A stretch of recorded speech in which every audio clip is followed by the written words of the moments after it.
Hello, gentle viewers. This is Avgardian, welcoming you back to Tabletop Simulator. And today we're going to begin a run of Successors, a 2 to 5 player war game designed by Mark Simonich originally, now in its 4th edition and published by Phalanx Games. So, what is this game about? Well, Successors is about those individuals, and let's zoom in on the board a bit for you, who competed for control over the Macedonian Empire after our friend and pal Alexander the Great was no more. In this game, 2 to 5 players control factions of multiple generals. In this case, each of us have 4 in a 2-player game. And they're competing to control provinces, control royal family members, and a few other things. The game ends in one of 3 ways. First of all, the game can end at the end of year 5. Whoever has the most victory points at the end of the game wins. Easy enough. After the first year, not in the first year, only the second year beginning, there are 2 paths to an automatic victory. One is hitting 29 victory points for a 2-player game. You'll notice if you played 3, 4, or 5, you don't need quite as many. Or hitting 18 legitimacy, like so. At the beginning of the game, we should each have a bit more legitimacy than we do. Yes, it's 9 and 6 respectively. Because I don't believe the usurper automatically loses the champion bonus. Or maybe he does. I'm not sure. Let me quickly check that out. One thing I have to automatically say about this game, which you can't tell based on what you see on the screen here, there is an absolutely lovely player aid that will walk you through anything you need to know in the game, to the point where the manual is just a really handy thing to have, but it's not necessarily required here.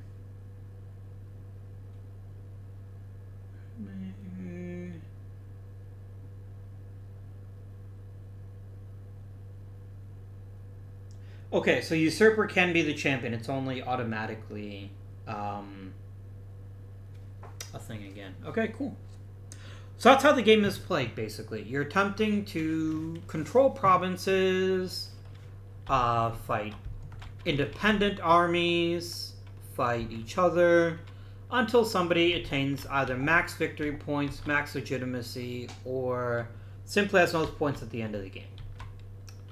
So, how does a given turn work? Well, this is a card-driven war game, but I want to put an asterisk on that. The cards in this game, called Taiki cards, are very, very powerful, but they're not absolutely critical to winning the game. They're really helpful. They're very good, but they are not critical to winning the game. In fact, managing your armies and knowing when to fight battles and being lucky in your dice rolls is arguably as important, if not more so. So just keep that in mind. If you are struggling to play the game and you're like, I'm not getting good cards, you can easily ignore that under the right circumstances. So, every year is broken into 5 turns of 4 segments each. And every player does all 4 segments, turns it over to their player who then does all 4 segments, back and forth till everyone has had 5 turns, basically, as represented by the 5 Taiki cards in your hand. In the 2-player game specifically, we also have 10 other cards, and at the end of every turn, after each one of us takes all of our segments, we're going to flip over 2 cards, and whatever those 2 cards say, as long as they file under very specific circumstances, we will do what they say. So there's a lot to take in here. Let's begin by focusing on the most important part of this game, which is the generals. let's take an example here. Let's look at Mr. Antipatros. Antipatros has an initiative rating of 3 and a battle rating of 3. Initiative rating means they move faster. Pretty simple. Battle rating is whenever you're rolling dice in a battle, that's the lowest number you can get on either of your dice. In this case, a 3. So that's pretty cool. Every general also has a special power. In this case, Antipatros, when he's in Macedonia, has a battle rating of 4. I mean, he'll be very difficult indeed to defeat in Macedonia. Now, every general wouldn't be a general if he didn't have troops. And there are 3 kinds of troops in the game. Well, technically 5, but we're not playing with cavalry. And we'll talk about elephants when they come up. Every unit is basically the same in the sense that they all come with 2 numbers. There is the value of the unit, in this case 2. So this basically is 2 formations of Royal Army troops. And the strength total, which in this case is 4. So if I only had 1 army, then it would indeed drop down to 2 strength. Pretty simple. This is true for all troops except elephants, who you have to roll a die for, but no one has elephants to start the game, so we'll worry about that a bit later on. So how are the units different? Well, mercenaries and the gold here are obviously the weakest.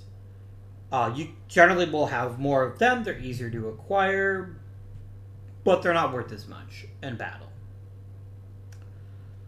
Royal Army troops are very interesting, where they will actually change sides throughout the game, and they're also permanent. Meaning, if a Royal Army unit is reduced or eliminated, it's not coming back. There's infinite mercenaries, infinite loyal soldiers, these here, no purple stripe, but there's only a limited number of Royal Army troops. When they're gone, end of game. They're just gone. So that's what generals do. They move troops around, and they take territory.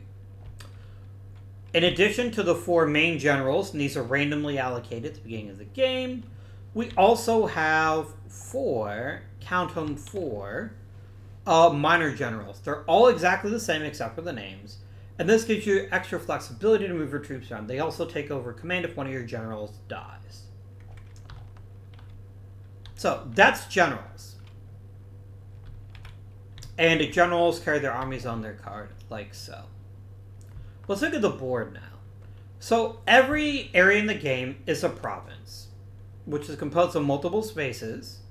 And whoever has the majority of the spaces, plus all major cities, controls that province. Let's look at Mesopotamia, for instance. Mesopotamia has 6 what are called minor cities, the circle spaces, plus a transit point.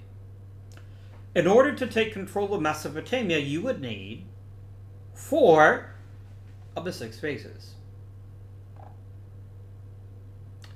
Easy enough. The orange means it's worth 2 victory points, so if you manage to take Mesopotamia, you would get 2 victory points. Very cool. The squares are major cities, and it's important to note that you must always control all the major cities in order to control a province, regardless of how many that means. So this 2 here by Phoenike is Tyros plus one of these other 2 cities. Or all 3, obviously, but at a minimum, major city, minor city.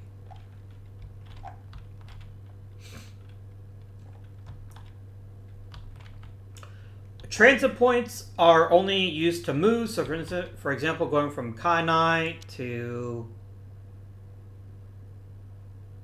Kosioi would be 2 movement points. 1, 2. You may also move by sea in this game. We'll talk about that when it comes up.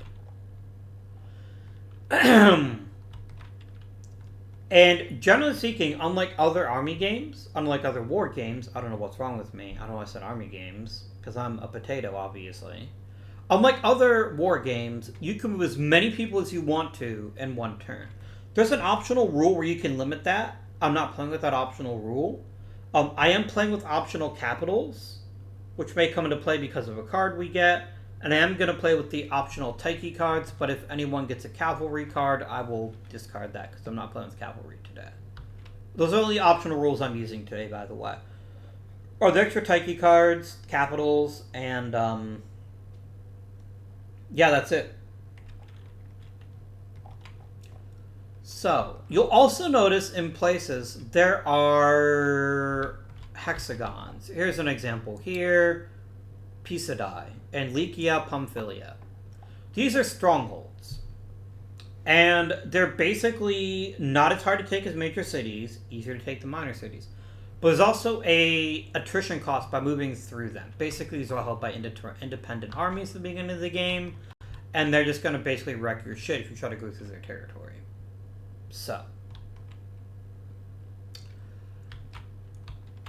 there are a couple of very special regions in this game where if you control certain areas, you get bonus points. The 3 orange territories, Babylonia, Syria, Phrygia, when combined, make you the master of Asia. This guy here, and earn you 4 victory points. Whoever has the biggest fleet with at least 3 ships gets the 3 victory point boost. And whoever controls the Hellspawn, which are all marked with an H,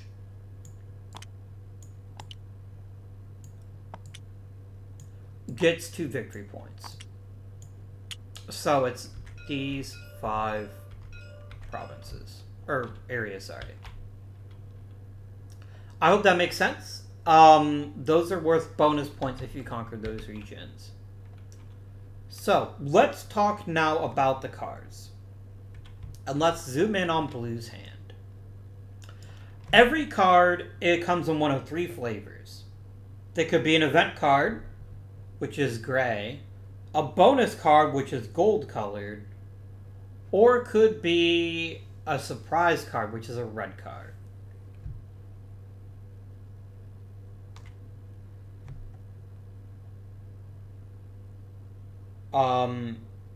Do note, during the Taiki segment, you must play either you must either play an event card or a bonus card. You cannot play a surprise card. Very important. Everything but a surprise card includes ops values in the top left. So you can play any card for the event, or you can play them for the actual ops value. Ops values are pretty simple. The first option is to place a PC in any open space, as long as it must be within 2 movement points of one of your existing PCs. So, on map at the start of the segment, so you cannot daisy chain. So I could go, say, 1, 2, 3, but not 4. Even if I played a card with 4 value, because that's more than 2 points away from the green player. Easy enough. That's it. Next, you can force march any army or general. Now, while you'll get a chance to move every general every turn, this is basically a bonus, which is pretty spicy.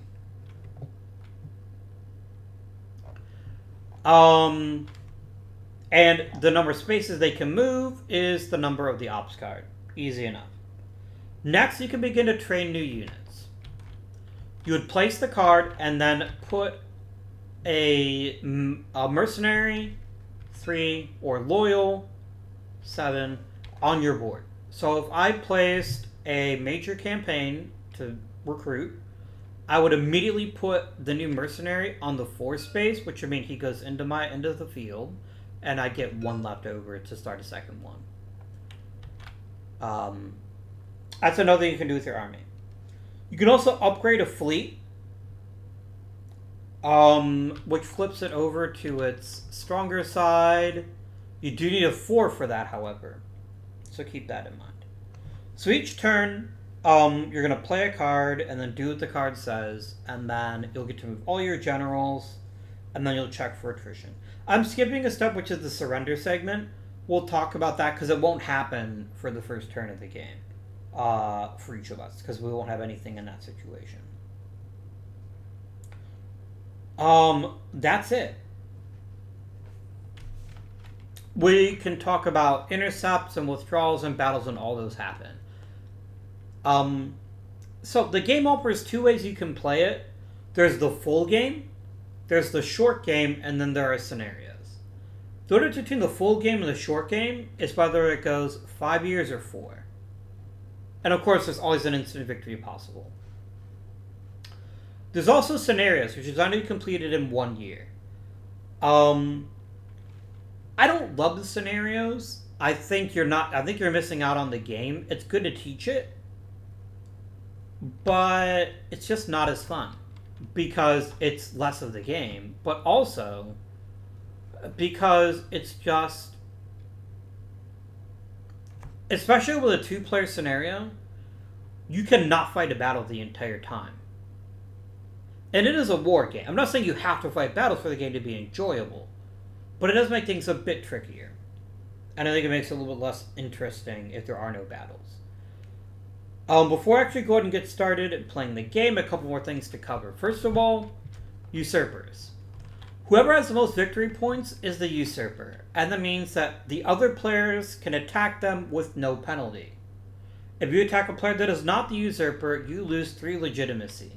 It is very hard to get that back. Almost impossible.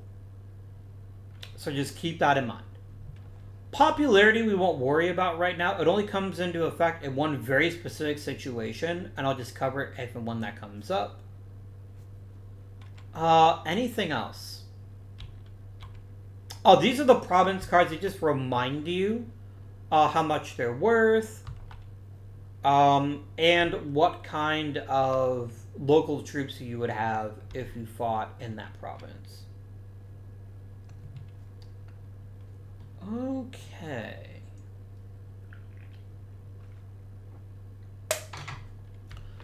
So the blue faction starts a game with 4 generals: Antipatros, Antigonos, Crateros, and Leonatos.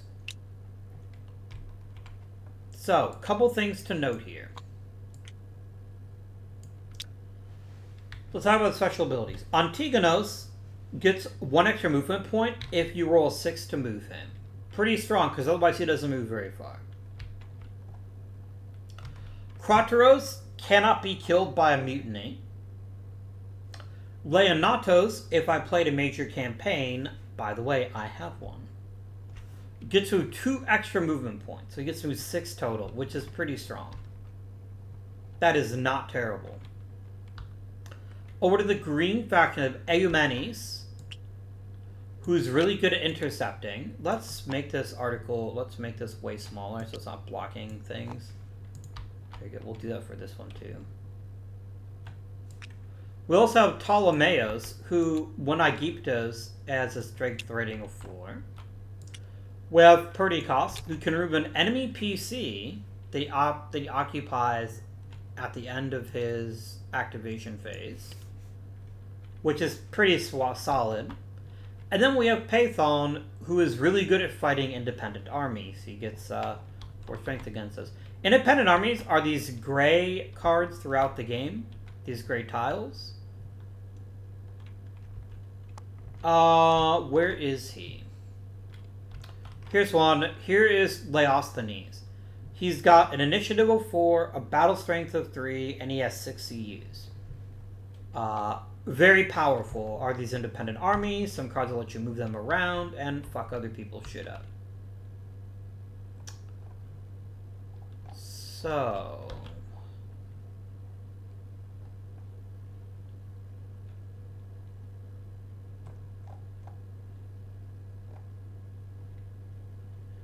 I don't think there's anything else we have to mention. Family members provide legitimacy. There's several ways to get them.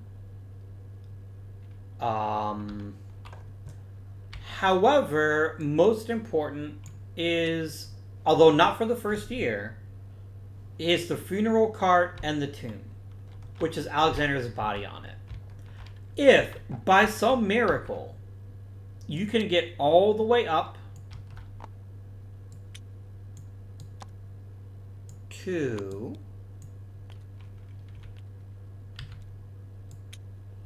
Pella, 10 points. 10 legitimacy. That's extremely strong. The other royal family members, the male family members, simply having them attached to you gives you their legitimacy boost. For the women, there has to be specific cards. So that's how that works. We're also playing with the optional heir Heracles, who starts the game here in Coile, Syria, who is worth 2 legitimacy points if you have them. Alright, I think that's enough introduction to the game. We're going to go ahead and get started by playing the game. So every turn consists of 4 rounds. It consists of 4 segments. So, because green is the usurper, started the game with 14 victory points. Blue chose to be the first player. So let's talk strategy.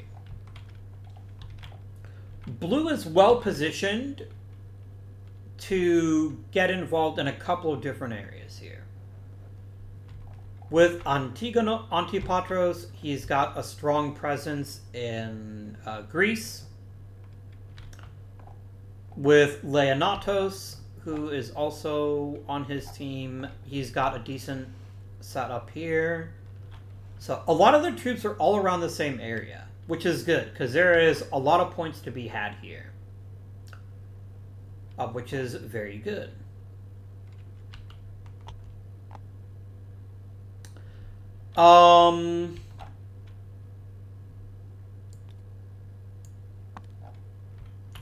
So Blue also has a 4th province. Oh no, they're actually literally all in this area here. Okay. Now Blue can attack green without any repercussions, so there's something to be said for going after Cappadocia, if Blue were so inclined.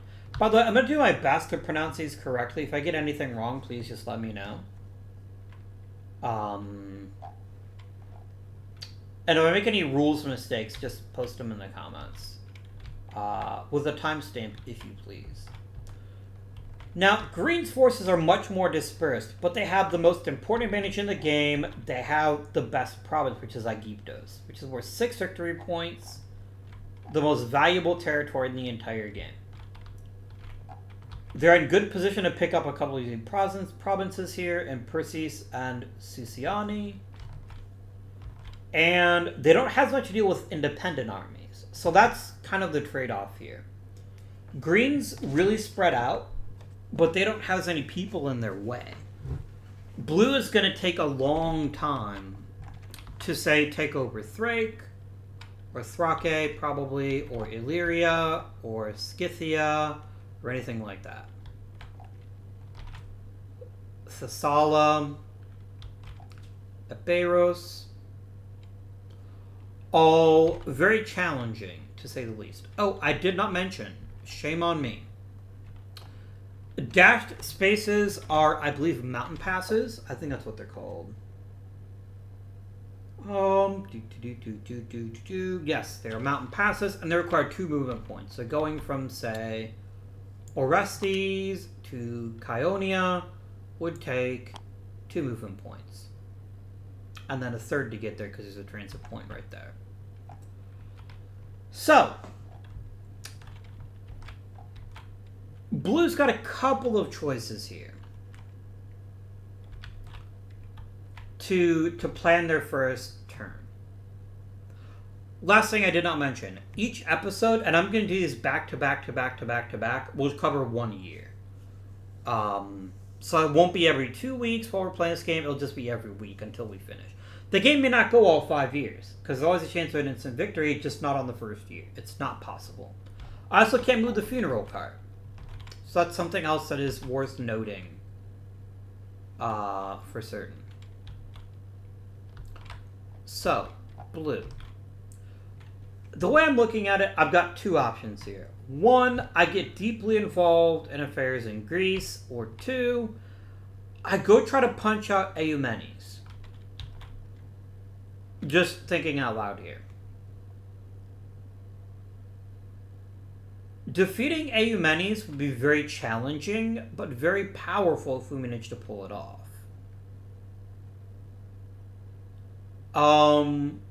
That may be a bit ambitious. They're about the same level of general. Antigonos has 4 troops. Eumenes has 4 troops.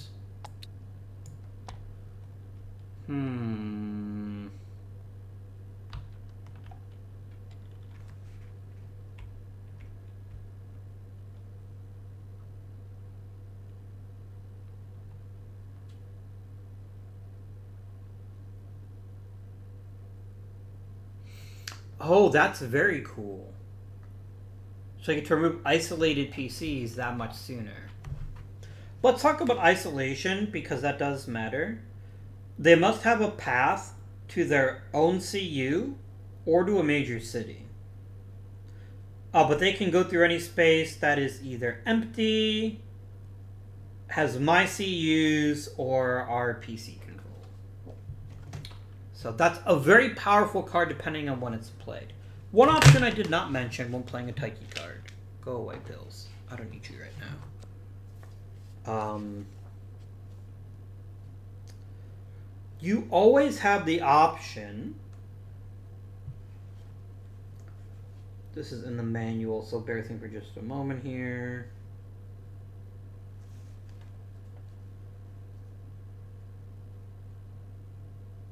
Yeah, you would have to discard a surprise card.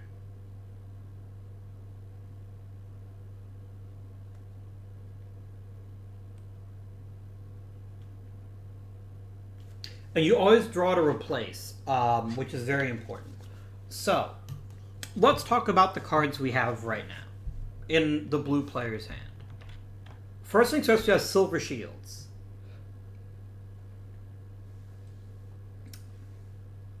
This is an incredibly powerful card.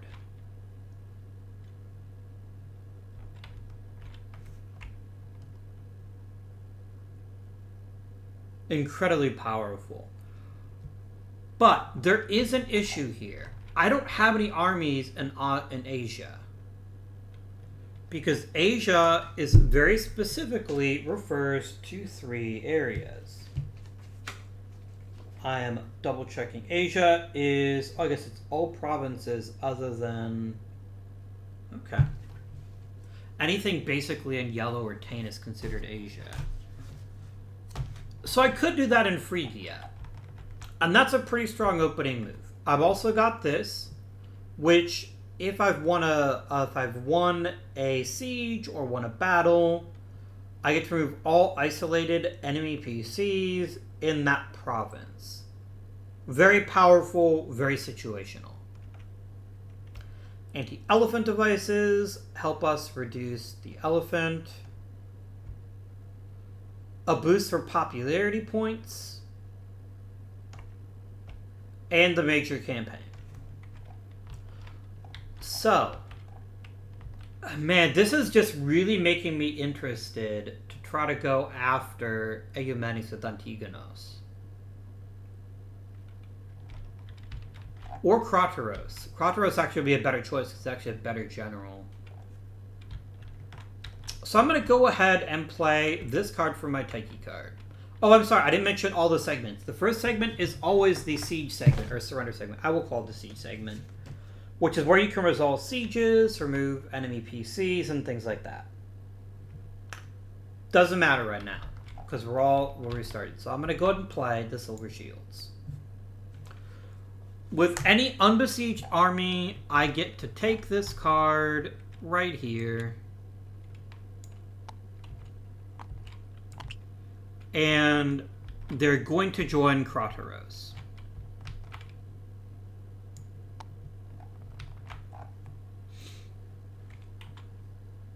So once I've resolved, I remove this event from the game, and then card 47B has to go to the discard pile. Where is 47B?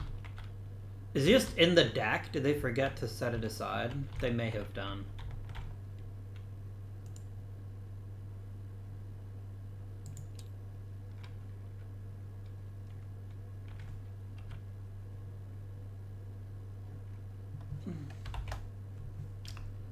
That's actually not in the deck. Huh. Oh, that must mean somebody's already drawn it.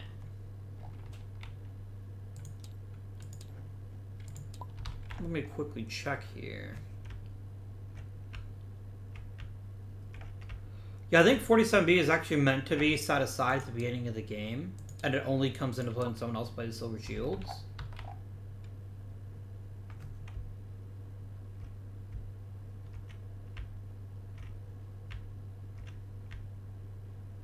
That's one of the optional cards.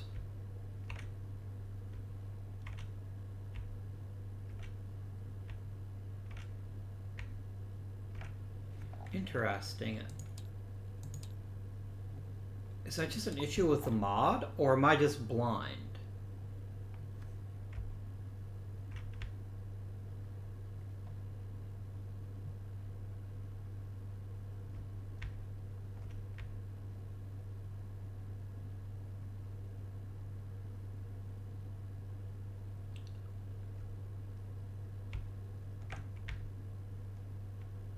Weird. Fair enough. I bet the card is here somewhere, I'm just not seeing it. Because I feel like this is an official mod, by the way. The actual developers of the game made this mod. Let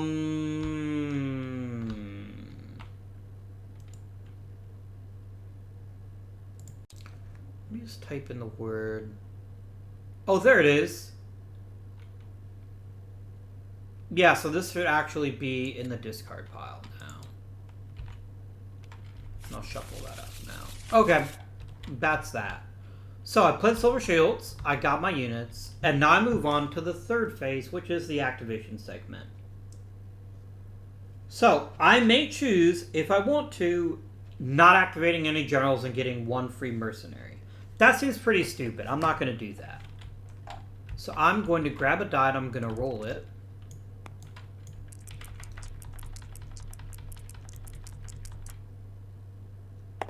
And I got a 4. And the movement chart... Oh, I'm sorry. I'm supposed to roll the official movement die. My apologies. How dare I?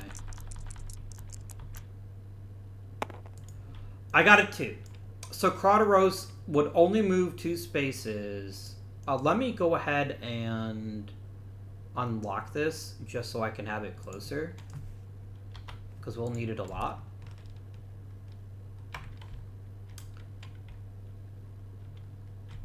And I'll just kind of slide it there for right now. I'm just going to stack up these cards to save some room. I don't really feel too... Just to make sure lots of table real estate. Okay. So, I gained a 2, which means Kratos can only move 2 spaces, which is very disappointing to me. Because it means I basically... I could send him to Syria. And there's something to be said for that. Maybe hope I can trick Eumenes into attacking me. But in any case, we're going to move Kratos first. He's going to go 1, 2. And he hangs out there. I think everyone moves 2 spaces. Oh no, low initiative is better, so he moves 3.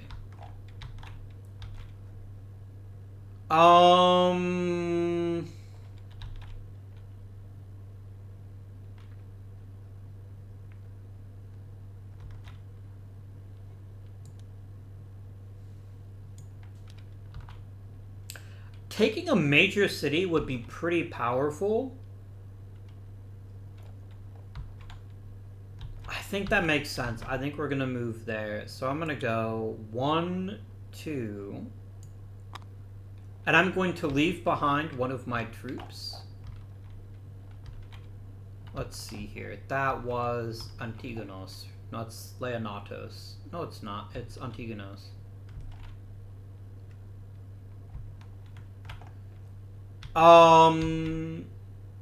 And I'm going to leave behind 1 mercenary.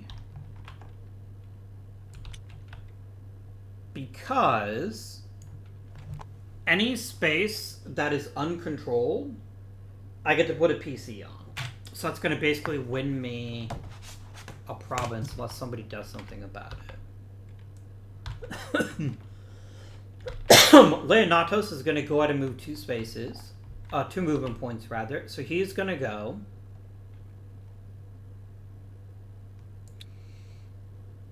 1, 2, I think. And we're going to start working on this. I won't build a siege on this turn. It does cost 2 movement points to initiate a siege during an actual turn. So he won't be able to do anything about that. Hopefully we'll roll a better movement die next time. Last but certainly not least, Antipatros. I mean, the solid just seems like it's really easy to take. So I'm going to go 1, 2. And I'm going to leave behind a dude in... Yeah, I will leave behind one of my loyal troops in Larissa. So that's it. That is all of my units activated. The final thing we do is we check our... we check for attrition. Attrition only happens if we have more than 8 CUs or 3 CUs on a transit point. And I don't have any of that. So, blue's turn is completed. Now we move over to green.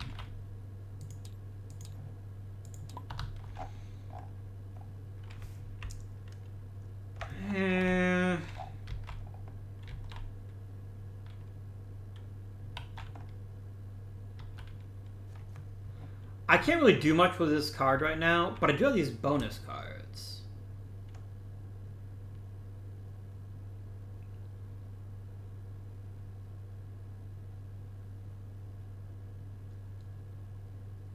If Philippos is in his holding box, place him with any general on the map.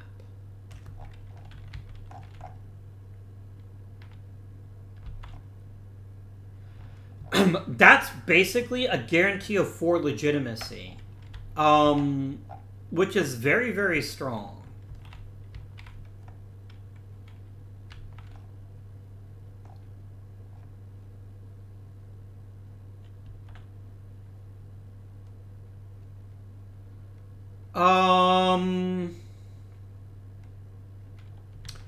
Damn, son. There's unrest, which I can basically do to just fuck up a province and really cause havoc. That's strong.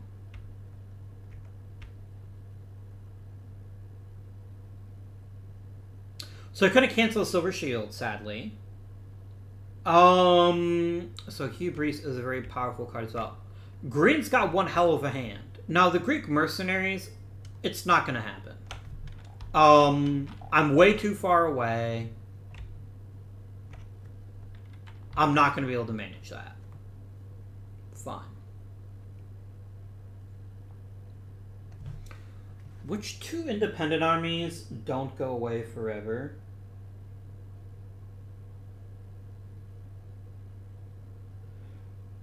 Like, some independent armies are...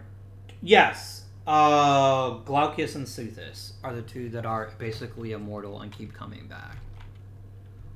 Okay, what do I actually want to do with my turn? I can't move the funeral cart, so I don't really want to move Ptolemaeus. I'd rather move him if I could, along with that. So I'm not going to do that.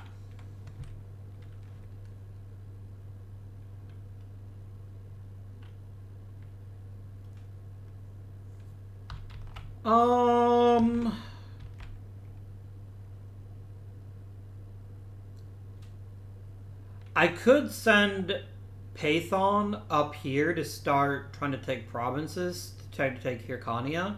I know it's only 1 point, but it's a point that I'll have a very easy time keeping.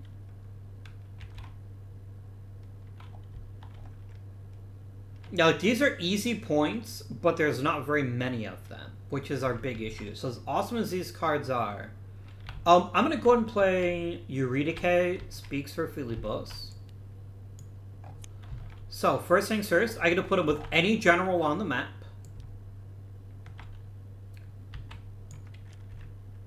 And I'm going to put you with... probably Perdiccas, because he is arguably the most powerful card I've got. So you're going to chill out with Pretty Goss. And that instantly gives them 4 more legitimacy. And it was a bonus card, which means I also get to conduct 3 ops. So, I mean, that's pretty powerful.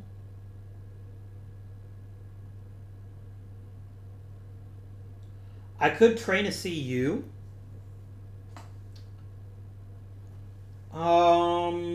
I could force march. I don't really think force marching is that helpful, though.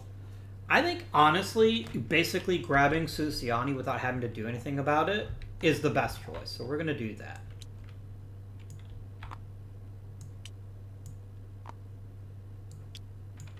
They're all within 2 MPs of an existing PC that had at the beginning of the turn, which is this one here.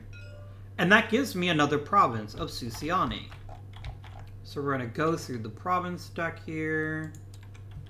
SOU.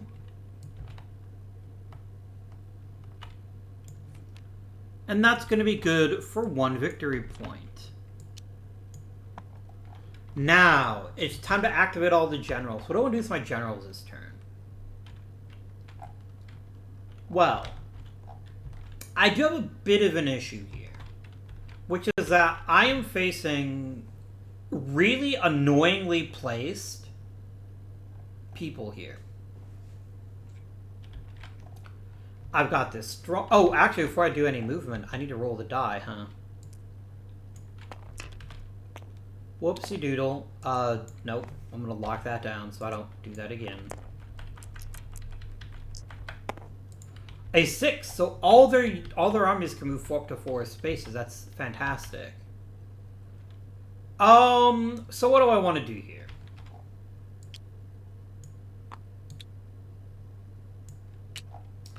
An excellent question. I'm not going to move Ptolemaeus. Because the funeral cart can only move with a general. I could just move him, leave a minor general in charge of the funeral cart. That's not a terrible idea, because you can always call in a minor general.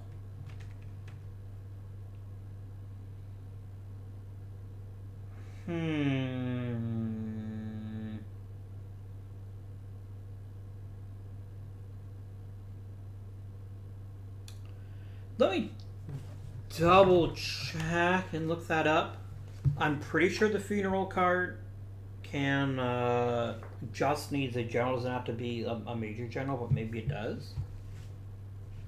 Let's see here.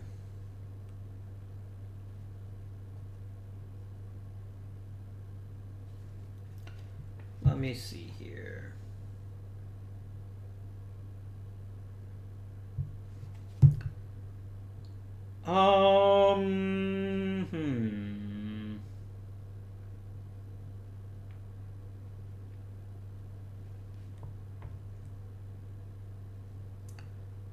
See here. Gaining control. Movement. Oh, it can't leave Babylon. Wait, what? Your card may not leave Babylon in turn 1. Wait a minute. Who the hell's got the funeral card? I thought Ptolemy did.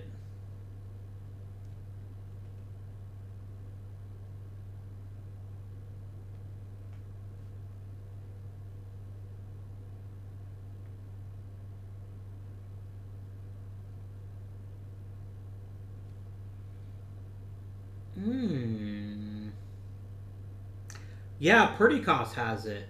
Okay. Oh, and Perdiccas should have 2 elephants. Did I give him his elephants, his olifants? I forgot. Shame on me.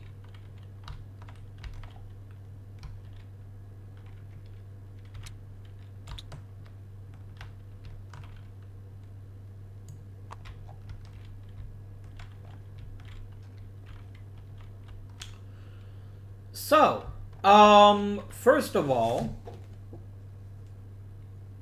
there's a special rule for Heracles, which is not on the player aid because Heracles himself is optional. Oh no, Philippos. It's Heracles that has the special rule, which is they always prefer Philippos if they have him, so they don't get any legitimacy if you have Heracles. But right now, Heracles is chilling on the map. He's right there. I think that's what I remembered reading. Which I did not realize.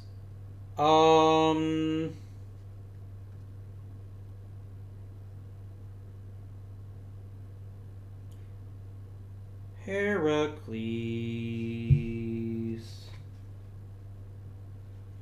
Mm-hmm.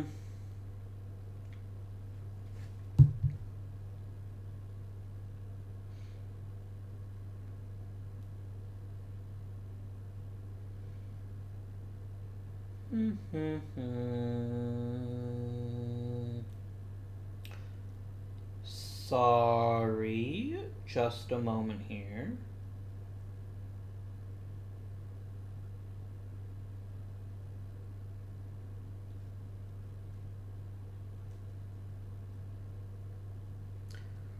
You gain control.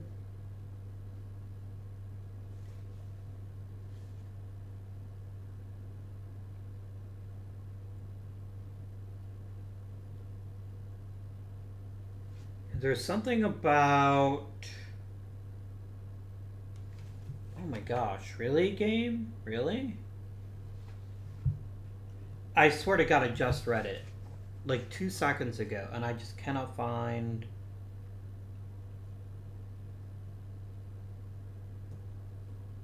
Turn location, 20 NPCs... Yes, pretty costless faction can't gain legitimacy from Heracles.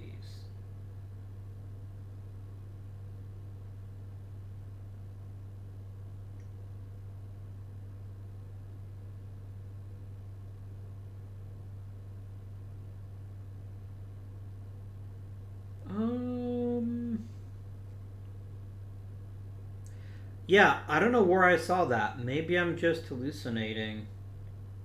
But yeah, it said that you don't gain legitimacy from Heracles if it's pretty costless faction.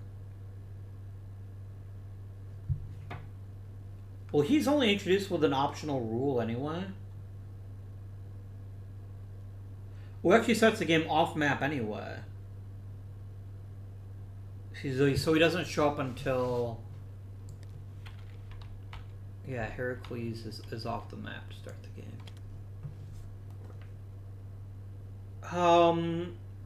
Friends, there's something I swear that I read that said that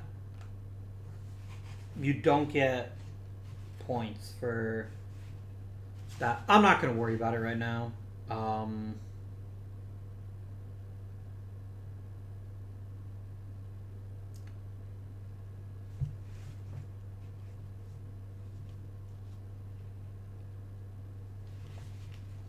I don't want to belabor this point, and I'm just not seeing it for whatever reason.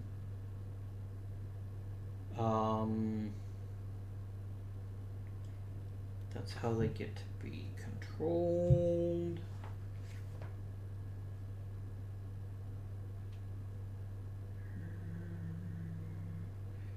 Control, that's how you lose control, that's fine. How people can die.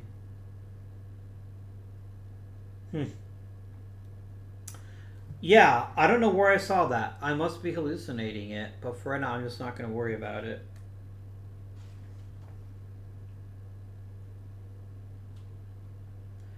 And I'm just going to assume that I am correct until I find something specific that tells me that I am wrong.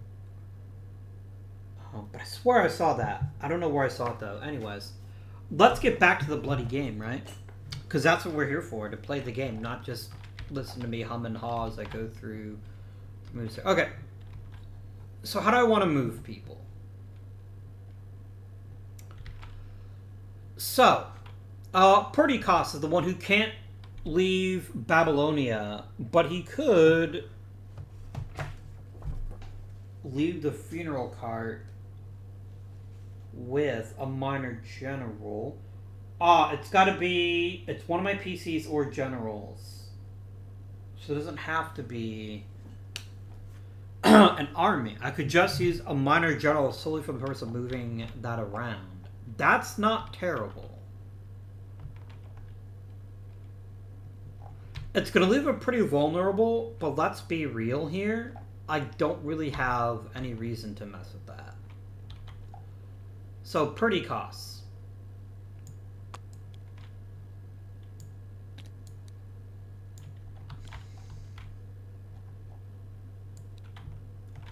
Let's just clear up the board a bit and just put the stuff where it's meant to be.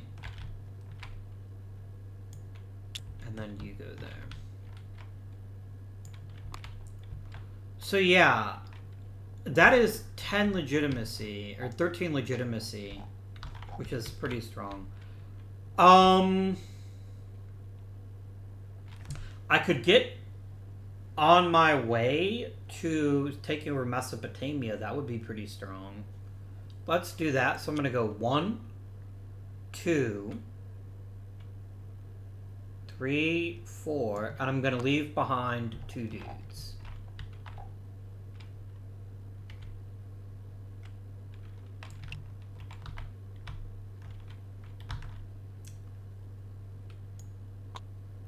Oh, I can't make change to the royal family, can I?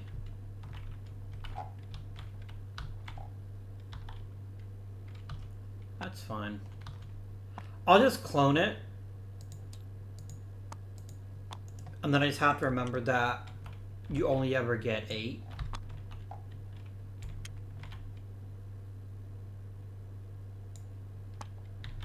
So 1, 2, 3, 4. And then that's fine. Okay, because there's only 8 Royal Army units in the entire game, and once they die, they're dead. So that is one of my activations.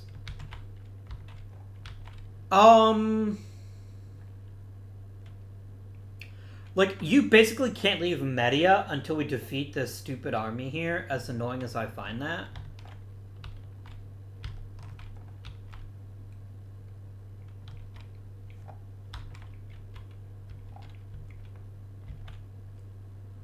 So I'm just going to go 1, and we're just going to focus, that is the wrong color. There you go. That is him done. Let's go ahead and get Ptolemy. I mean, Libya is 2 guaranteed points. And I do kind of want to try to get closer to Greece. But that would basically take me 2 turns anyway. I'm going to go 1, 2. I could do naval movement. Like, neither one of us can stop the other one. I mean, there could actually just be a naval battle if that happened. Am I okay with that? Am I okay with that? That have a PC 2 spaces away. They don't have one, so actually I could move it without any issues.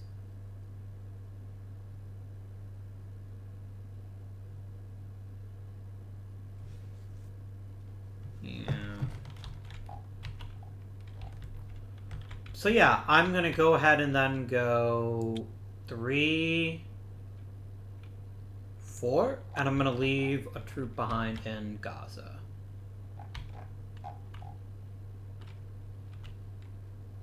No, I'll leave behind a mercenary.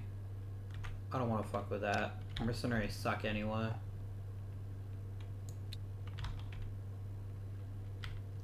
Which gets us much closer to taking Palestine, which would get us another point. Very nice. And... you, Eumenes. Now, I have a very interesting problem. I am the usurper right now, as green, which means if I attack Kroteros, I'm going to lose 3 legitimacy. But if he can start taking Syria, that gets him on the path to a pretty big victory point bonus. My other option would be to turn Eumenes north and fight this independent army, who's basically going to be a thorn in my side till I deal with him. What is Eumenes' superpower? Oh, he's much better at intercepting.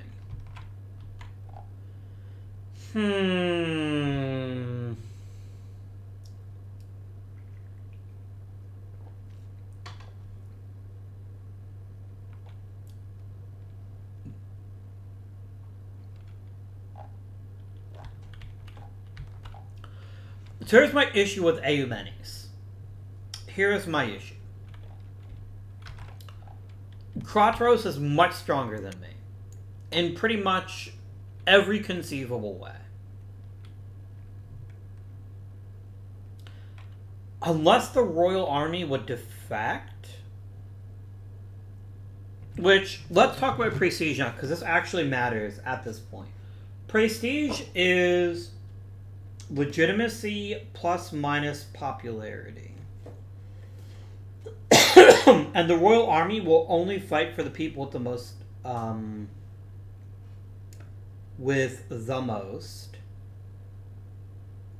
prestige.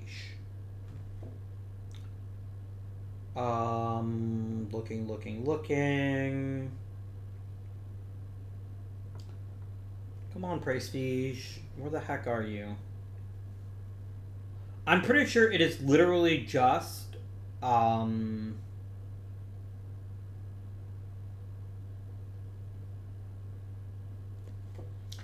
pretty sure it's literally just legitimacy plus popularity.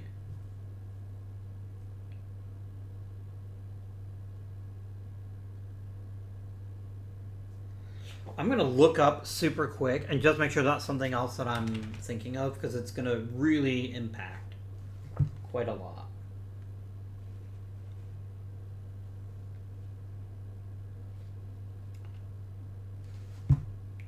Prestige. 7.2D is about the silver shields.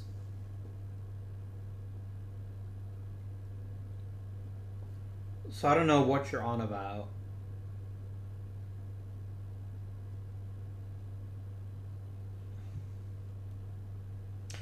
Yeah, it should be F. Here it is. It is prestige.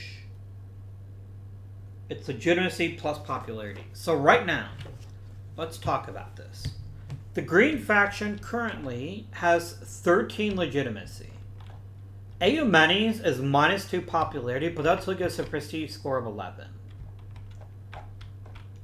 Kroteros has 2 popularity plus 6 legitimacy, which means even Eumenes, as big a jerk as he is, would still have the prestige to basically force the royal army to sit aside and even join him.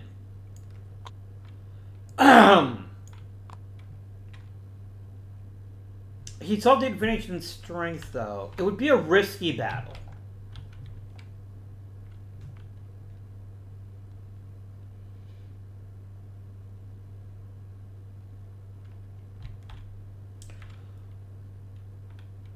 But if I just let Eumenes do whatever the hell if I just let Kroteros do whatever the hell he wants, and he can get down to Babylonia, he could, number one, take over the funeral cart.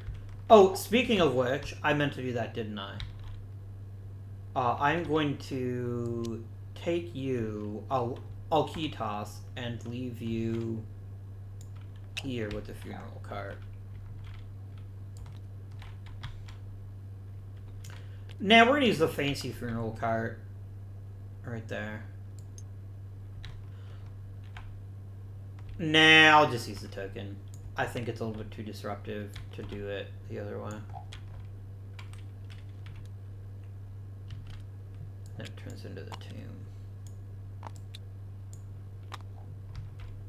Yeah, so that's the interesting thing here is I don't know if it's ever going to get any better for Eumenes to fight this battle, but I don't know if it's ever. But I don't think it's ever gonna get worse. Other way.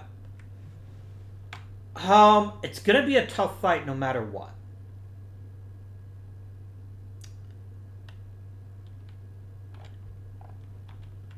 But I think it's worth it.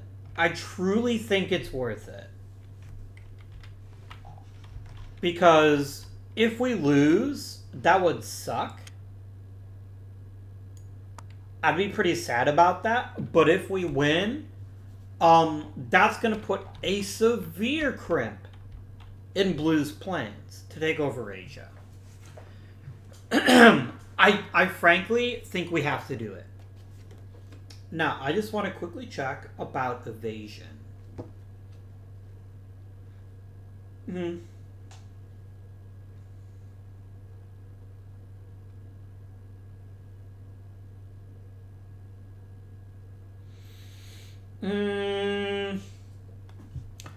However, by the same token, if Krateros wins, then he can basically take Syria unperturbed. I mean, there's pretty costs coming up too, but I feel pretty good about this battle no matter what. So we're going to do our very first battle. There's good. So, in battle, we are looking for what's called the battle score. The battle score consists of a couple of factors. It's a total strength of your CUs, plus any local troops you have. If you control a space, you get +1. You control points, you get +2. That doesn't matter here. So, in this particular battle, first things first, the Royal Army is going to react. And the Royal Army is going to go, wait a minute.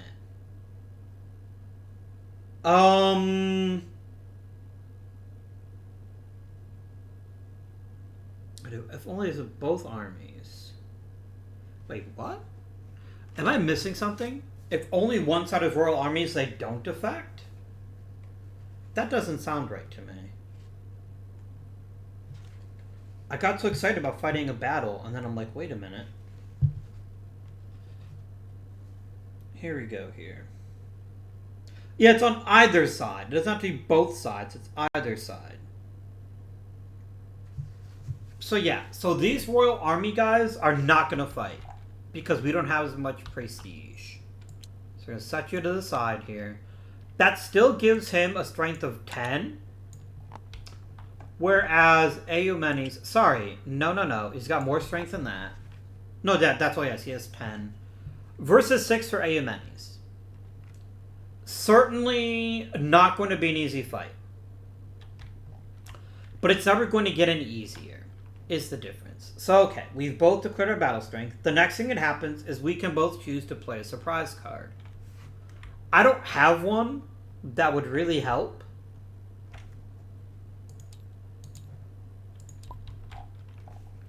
What's anti-elephant raise? Oh.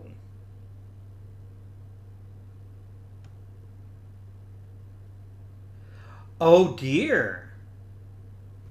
+5 popularity would be 7 plus 6 is 13. He'd get to keep his Royal Army.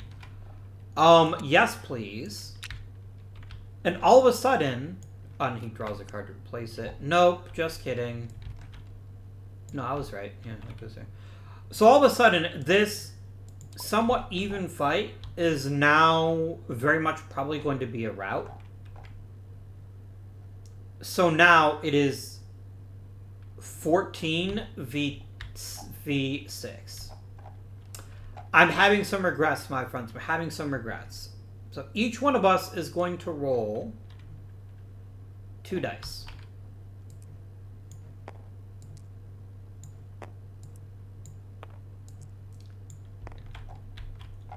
And then we compare, and whoever gets the better battle score is the wiener. Alright, so blue goes first. They have 14 battle strength, which is right there. Remember, anything less than a 4 gets turned into a 4. So this becomes a 4. And that gives him a total value of 10. 10 on the dice means his battle score is 10. With 6 battle strength, I don't think this is a winnable fight, even with boxcars. I think Eumenes never should have fought this. A pretty drastic mistake, because I underestimated how powerful the silver shields are. But here we are. So good news. Eumenes is a pretty talented general, so he also gets to go to 8. Okay, now this I rolled a 9, which means our generals are safe. But an 8 on this table with 6 is only worth 4. That's a 10. And I have twice as many battle points, so basically it is a bloodless victory for Crateros. So what happens when you're defeated? Well, I'm glad you asked. Step 1. Mercenaries are killed. All mercenaries just flat out die. Thanks for playing, mercenaries. You are dead.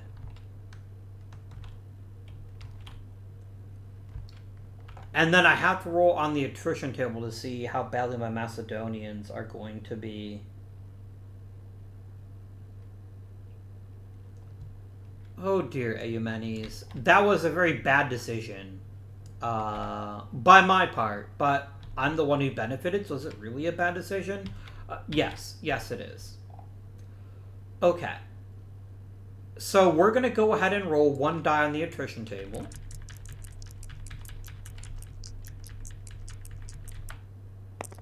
And we got a 6, which is good enough to kill another one of his troops. His remaining troop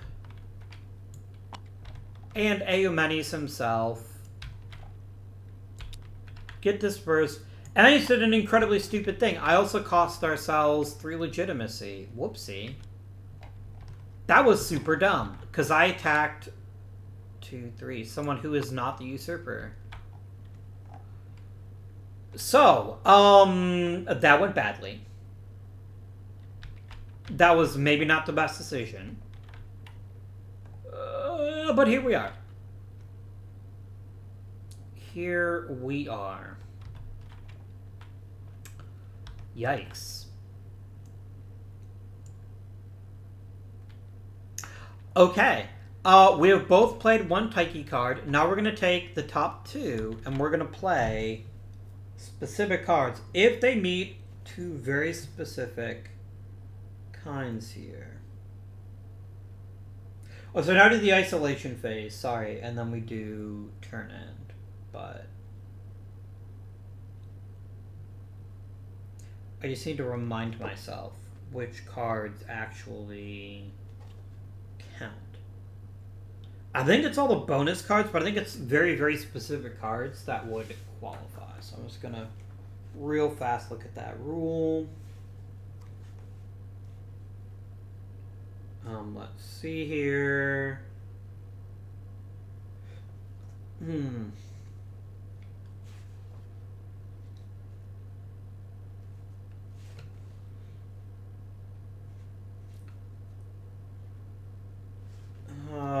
Because supposed to reveal. Yes, it's very specific bonus cards that get revealed. So I'm gonna quickly put this in the rulebook for that. So, isolation. Is anybody isolated? Can anyone not draw to friendly CUs? No. No markers are isolated. And independent troops can never be isolated, so it's fine. Or can they? No, they can't, because they can also draw to a major city or a stronghold, I think. So that's fine. Now we're going to reveal 1... and 2.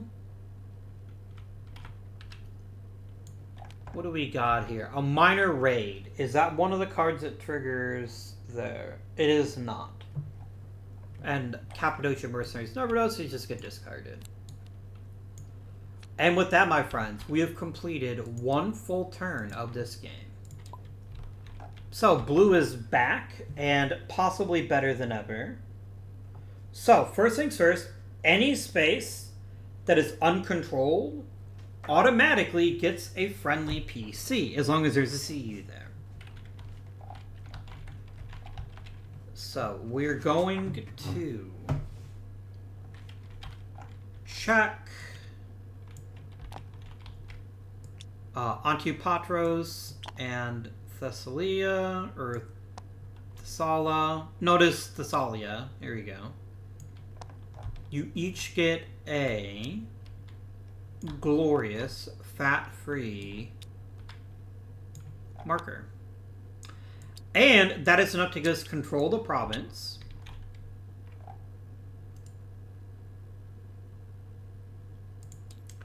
Thessalia.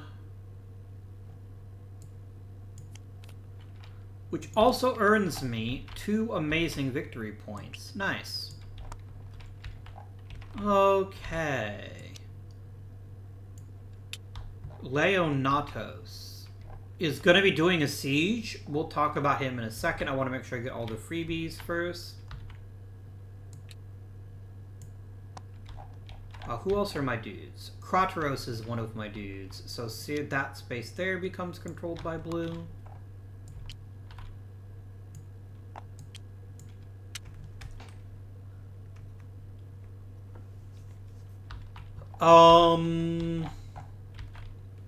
Antigonos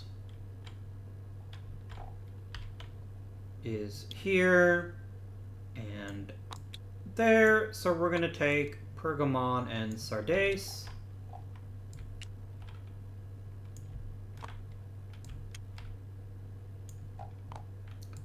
And put them back. Do note, by the way, Cleopatra here is not that Cleopatra, by the way. This is several hundred years before she was born. But more importantly, she cannot move, but we could theoretically take her with the right unit. Now we're going to go ahead and resolve this siege up here with Mr. Leonatos. So sieges are quite simple. You must have at least 3 CUs, which he does. And you roll a single die. Let's roll the one that had a 6 on it. That seems like a good one to pick. And where's the siege table? Is it also over here? Yes, it is. So, we're only sieging a minor city, so all we need is 1 siege point and we take it. Do sieges happen before or after the rest of it? Because the order is very, very important. No. Yeah, you do place a PC if we succeed. So that's what we're going to try to do. We're going to try to siege that space. Gotta roll a die. We'll basically succeed unless we get a 1 or a 2.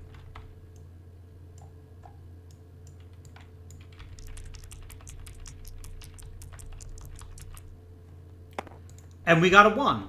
So not only do we not succeed, we lose a dude. Whoopsie. Leonatos, my guy. You suck. So, that is blue surrender segment complete. Now it's the Taiki segment. What is this one? Oh, any minor city not occupied by any CUs, and it switches over to me.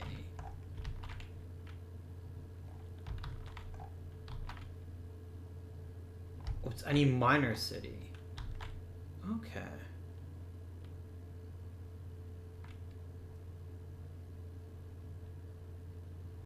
If I take this province, these are all going to get isolated because they can't draw to a major city. They can't draw to any friendly CUs.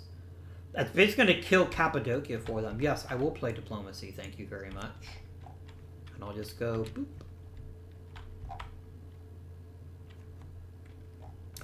Very powerful.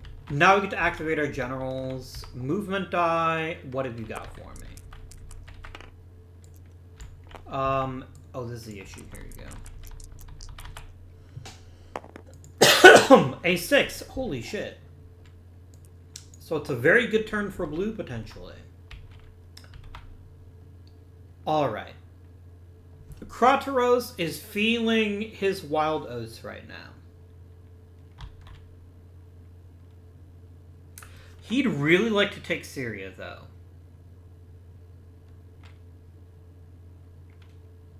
Syria would be a very good thing for him to take.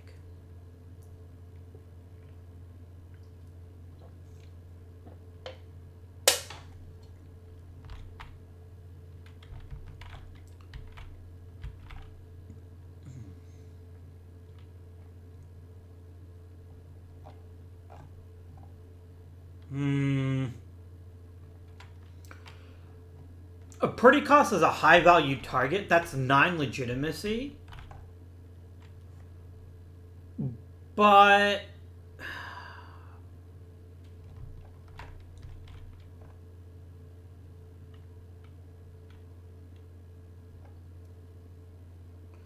winning that battle would be pretty awesome.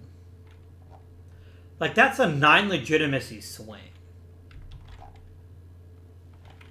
That would be pretty powerful if I did that with Krateros.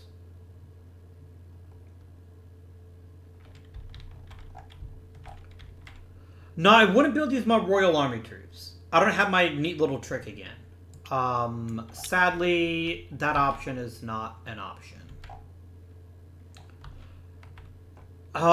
Do they defect and join him if they're on both sides? Or is it they just sit aside and then... Yeah. If either army joins, then whoever wins will take the troops. But I don't think Pretty Cost will ever be more vulnerable than he is right now. And I think he probably knows that.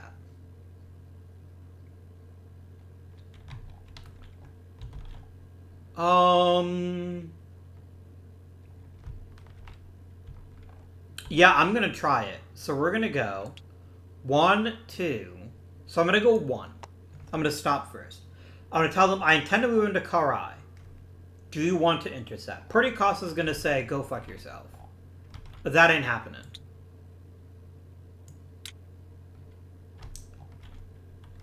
So then I go 2. So that's there, so 1, 2. And then I say, I'm going to move into your space, Pretty Cost. Do you wish to fight me? And he's going to say, my friend, I would very much like to run away. Because if he recovers all his Royal Army troops, he's in a much stronger position. A much stronger position indeed.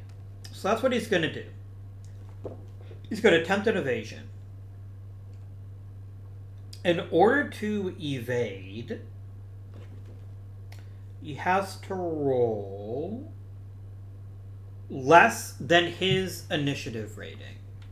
His initiative rating is 3, which means he's...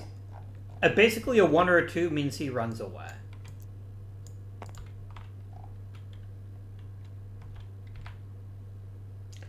If I fail, there's no local army troops, but no one controls Mesopotamia yet. No.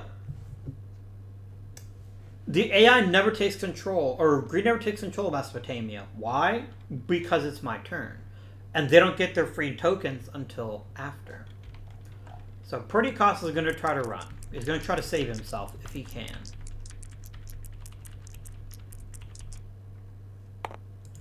And run he does. He gets up to 2 movement points. He's going to go 1, 2. Collect his dudes. And give himself his 2 full-strength Royal Army units.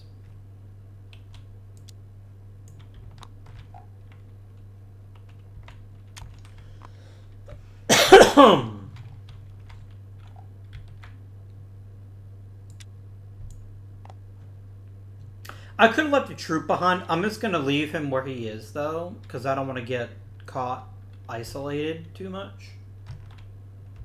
So that is Krateros activated.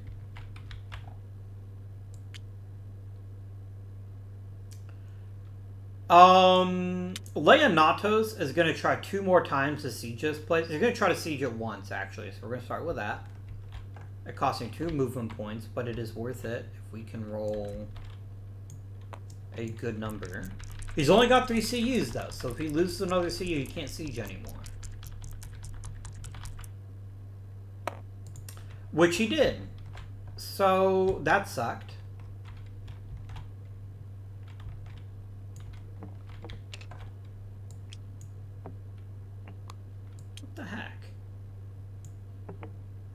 just gonna delete it. I don't care.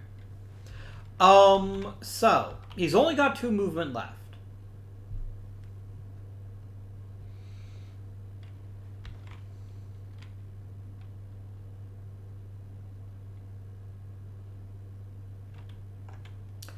If you don't get troops, you can't siege.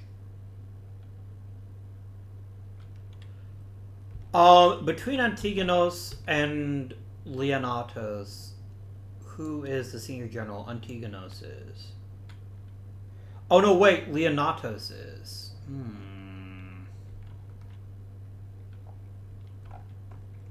I need to get you some dudes, Leonatos, quite badly if I'm going to be able to siege some more. Annoying, but here we are. Antigonos could go do the sieging for you.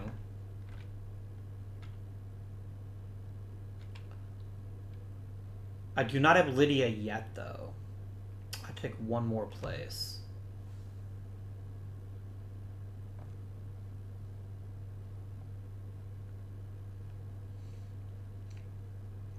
I'm gonna go 1, 2, 3. Basically, I'm picking him up and dropping him off. And then I'm just gonna stay there, because Karya is gonna give me a fleet, which will be quite nice. So that's him done. And then Antipatros. Leosthenes is gonna be a threat, as long as he's on the board. He's a battle rating 4 if he's in Macedonia, though.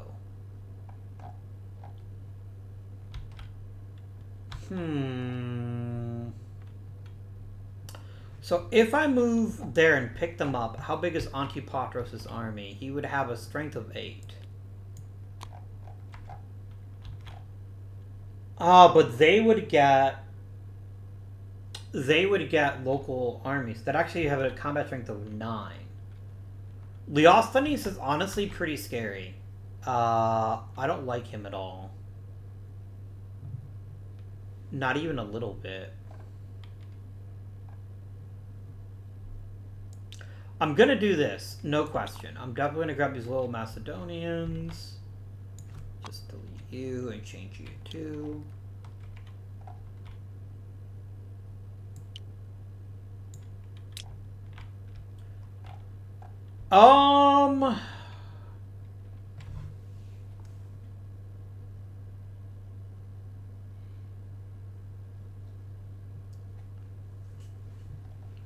Yeah, taking Hellas would be extremely challenging. He'd have a combat strength of 9. And I would have a combat strength of 8. And we're basically the exact same general. The big is up to the die roll.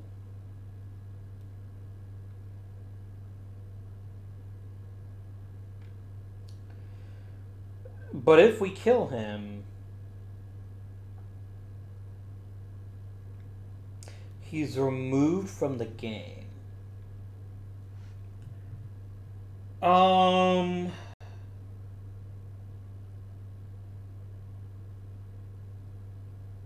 Is there any benefit to not waiting?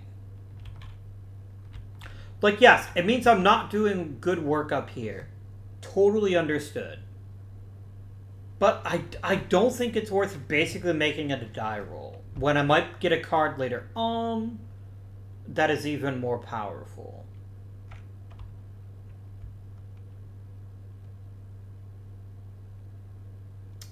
I wish I would have just completed one of the land battle earlier. Isolated. Yeah, but I don't think that independent PCs can ever be isolated.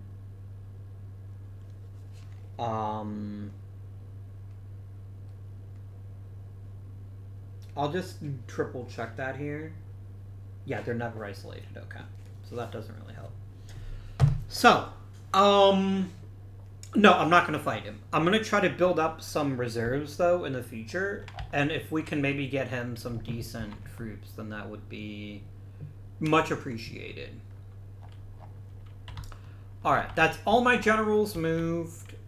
It is now the turn of... Oh, no, Leonatos has to move. I don't want him to stay there.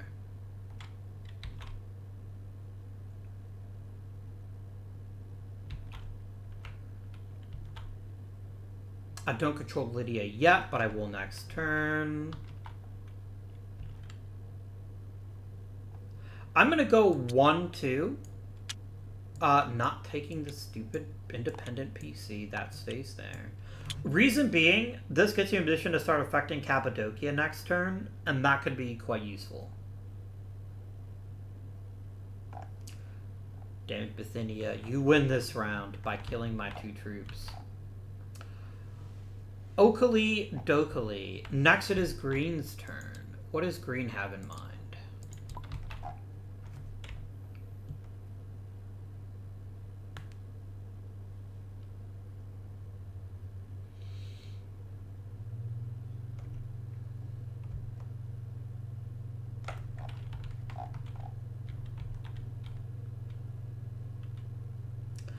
So, interesting issue here. Where's the unrest table? Here it is. It's got to be unoccupied by Cs or independent PCs, and remove a player PC.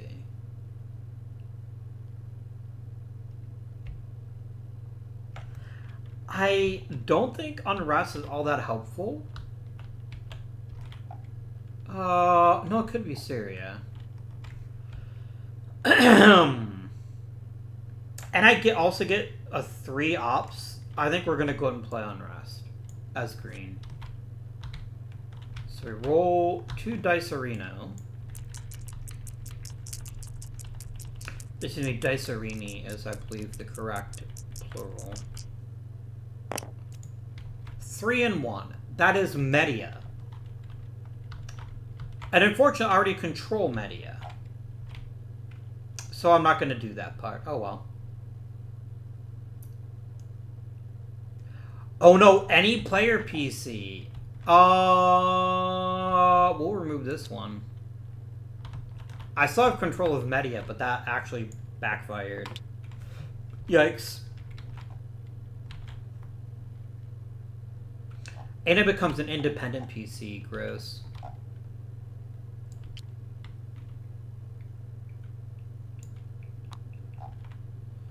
Well, that backfired a little bit. I do get 3 ops, though. And I'm thinking getting some mercenaries for for somebody makes a lot of sense. Look, Pathon's eventually going to have to do God's work and start fucking up some independent armies. It's going to happen eventually. Just maybe not right now.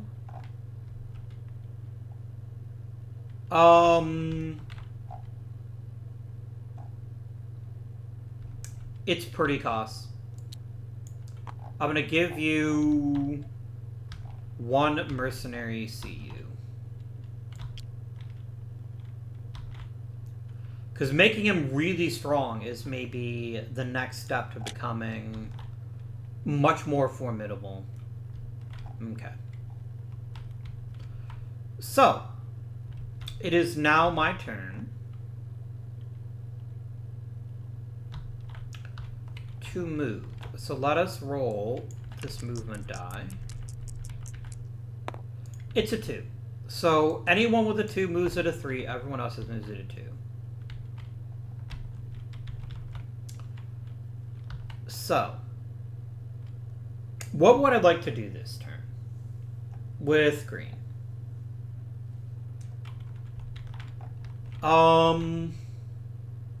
Oh, I rolled the movement die, but I did not, in fact, do the other things I'm meant to do. So, first things first, let's get some markers out.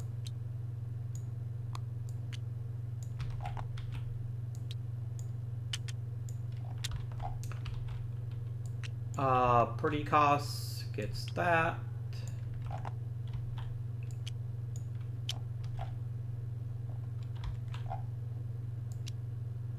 Python is going to roll for a siege. We'll worry about that here in a second. What's your other general? Oh, yeah. Eumenes has already been punted. Whoopsie doodle. So, we're going to roll siege for Mr. Python. And he is victorious. It's 1 siege point. No damage. And it just instantly converts because it's done during the surrender segment. He just instantly... Oh no! Take that back. This is a stronghold. So it adds a siege point, but it is not actually sieged yet. It's going to take 1 more siege to accomplish that. Okay. So I got my 2. Everyone's going to get 2 movement points. I've only got 3 generals to move, although I could also move the funeral cart. I can't take the risk of losing the funeral cart. I'm going to go ahead, but I can't move out of Babylonia.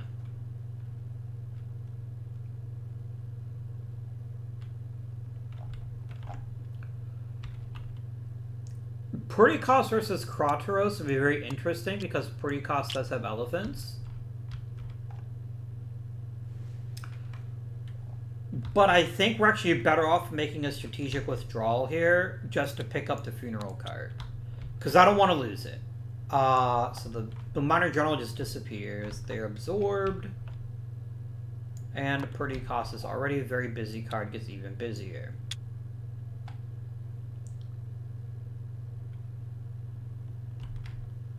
That's that.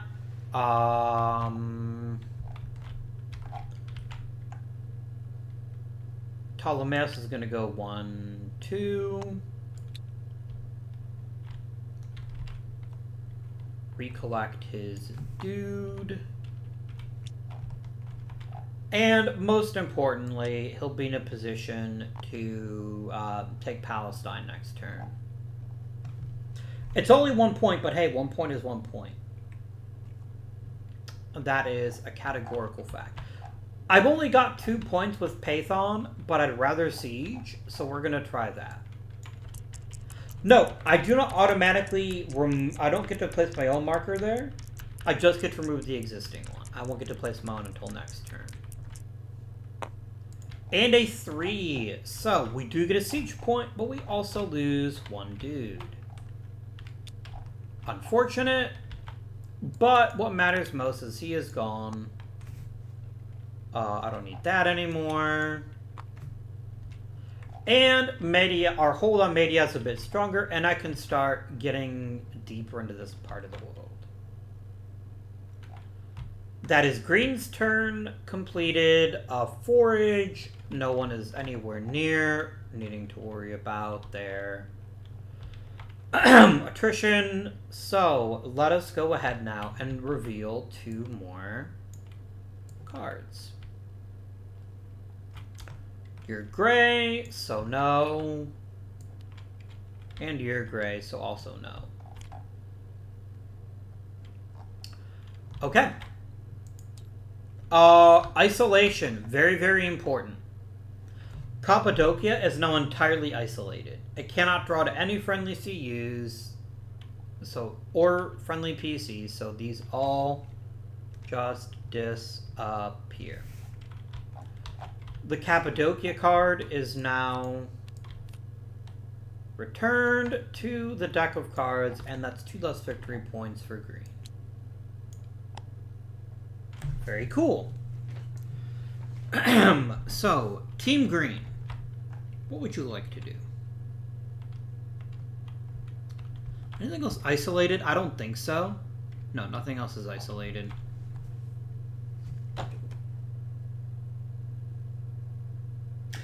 Oh, correction. The isolation phase happens at the end of the round. At the end of the year, basically. Not the end of...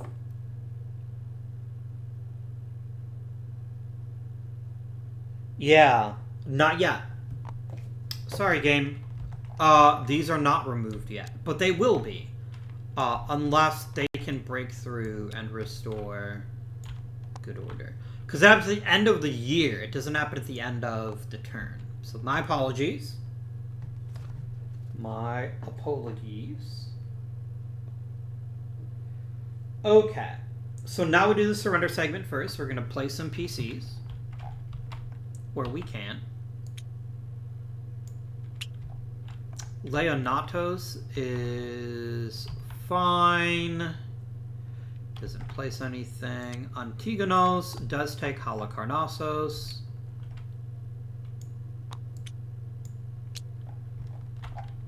So that's going to get him. Oh, this goes back to green. And they get their 2 points back. Okay. So we just acquired Halicarnassos.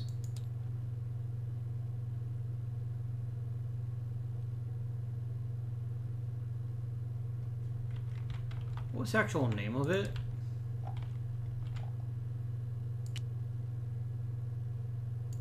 It's Karya. Okay.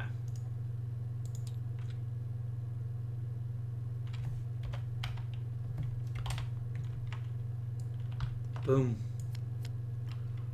So, very importantly, this is, yes, 1 victory point. That's not nothing. But even more importantly, it's a fleet. It is the Halicarnassos fleet. And where are the extra fleets? I wonder. Oh, they're literally right in front of you, dummy.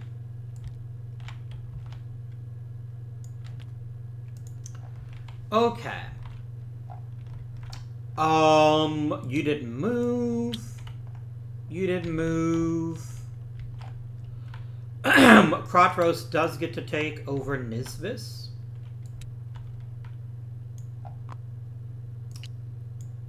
Which will not be isolated as long as we can consolidate our gains. Okay, gotta pick a card.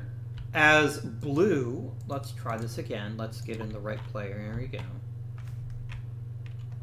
A minor campaign would be pretty powerful to play right now, so we're going to go ahead and do this. But the question is, I could upgrade a ship with that, which would then give me the 3 ships I need. Do I need 3 fleets? I do need 3 fleets, so I can't upgrade a ship. I could just place a bunch of markers. Like, I could take over Mesopotamia. That's so good.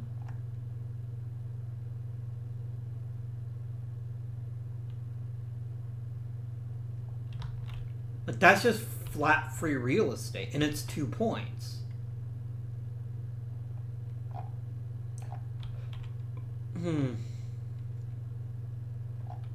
Or I could take Syria. Ooh, Syria would be very valuable.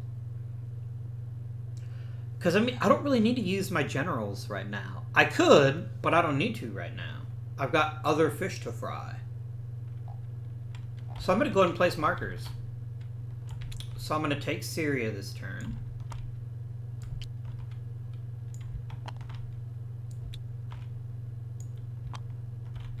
I get 1 more. I'm going to go ahead and put it in Mesopotamia next to the one I've already got. And I need Syria.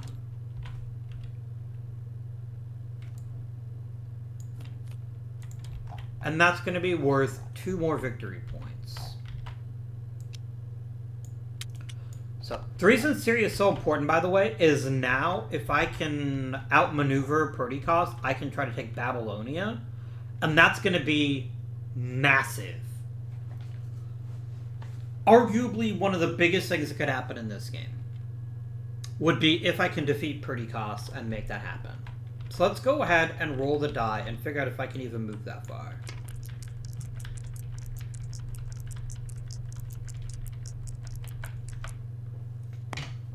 I can. Alright. So, my friends. Leonatos can move 4 spaces. Could go 1. No, I'd have to roll on the attrition table if we did that. You could go 1, 2, 3. Taking Xanthos isn't the most useless thing, so I think that's worth trying. 1, 2, 3.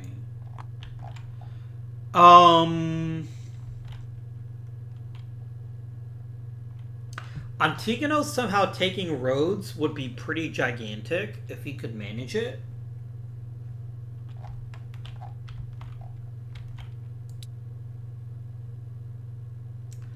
But he gets a bonus MP?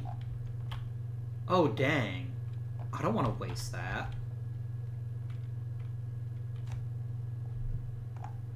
Oh, wait a minute. It's a bonus MP. I could basically just siege the shit out of Rhodes, or at least try to. We're going to try it. So, I get +1 to my movement. So, basically 1 to move there, and then I basically get to siege up to 3 times? No, 2 times. Yeah. But 2 times is better than no times, right? Note, however, Rhodes does have a -1 to sieging. It is more difficult to siege. So that is something to consider.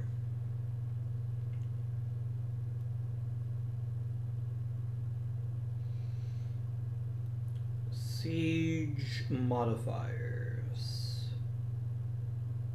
I'm pretty sure that's what that means, is that it's -1 to siege Rhodes.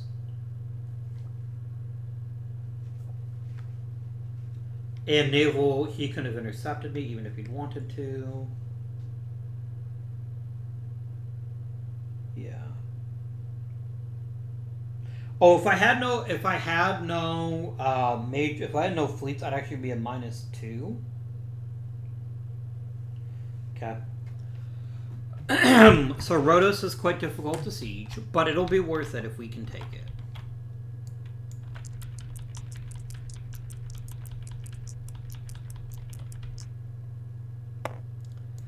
We get a 4. 4 drops to a 3, which means we do get a siege point. We also lose a dude, so that's not ideal.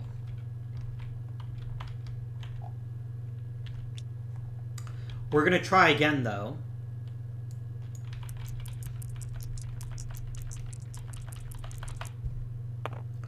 Six minus 3 drops down to 5. A 5 is 1 more siege point.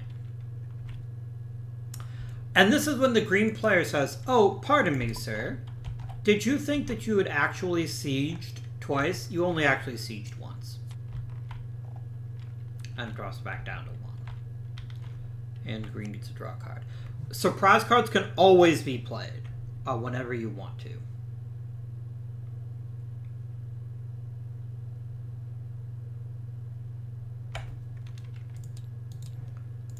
Gross.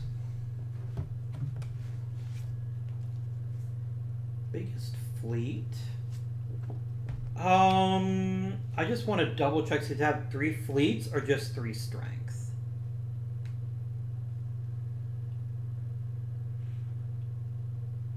Oh, that's the strength of fleet strength of 3. Okay, cool. Cool. So I've activated Antigonos, I've activated Leonatos. Antipatros, TBD. But I think it makes a lot of sense to go after Perdiccas. Now, important note. He would get +3 to his battle strength. On the other hand, Kratos is currently rocking 14. Now, very important.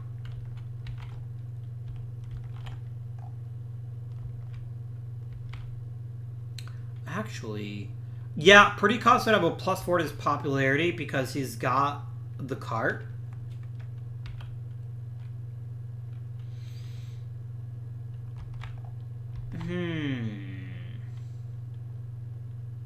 I could go fuck up Pathon. instead. Like, here's the thing. The stakes for a battle of Perdiccas would be massive.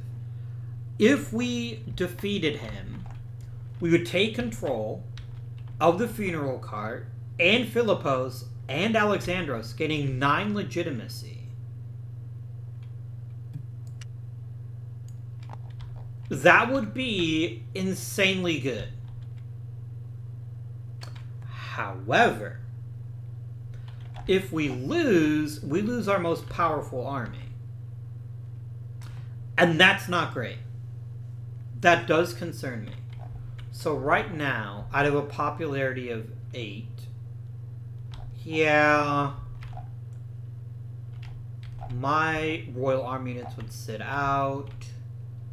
Does it all participate? That makes it 8 to 10 in strength. I'm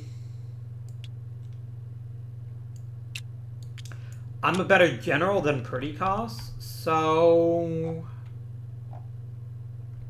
But no, he'll get that +3 strength. Damn it. Damn it to heck.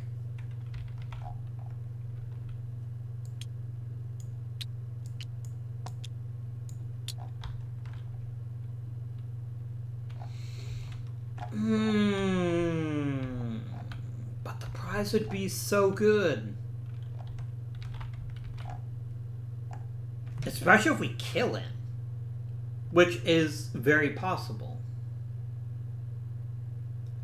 But there's also the more boring move, which is just securing Mesopotamia for the 2 extra victory points. That seems boring. And I've got one secret weapon that Perdiccas doesn't know that I have. I can counteract his elephants.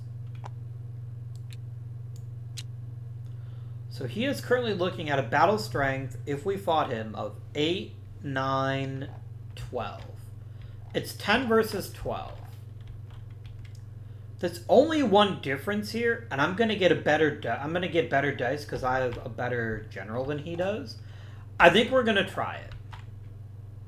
So we're gonna go 1, 2, and I'm gonna go here first, and I'm gonna tell him I intend to move to Thelabuus. Are you going to intercept me? Perdiccas is not that stupid. He's not going to intercept him. Because that would deprive him of 3 battle strength, which is not insignificant. Then, Krateros says he's going to attack Perdiccas. Is Perdiccas going to retreat? The answer to that question is a big fat no. Perdiccas has to stand his ground. If I can take Babylonia, that is an 8-point swing. That basically is going to put green really far back for the 2nd year. That can't happen. So, he is going to accept the battle, and this is going to be the biggest battle yet. So, first things first, he's going to roll his die to see how powerful his Oliphants are.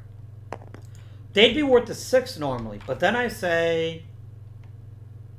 Nice try. Oh no, he rolls the elephant dice. I'm a potato.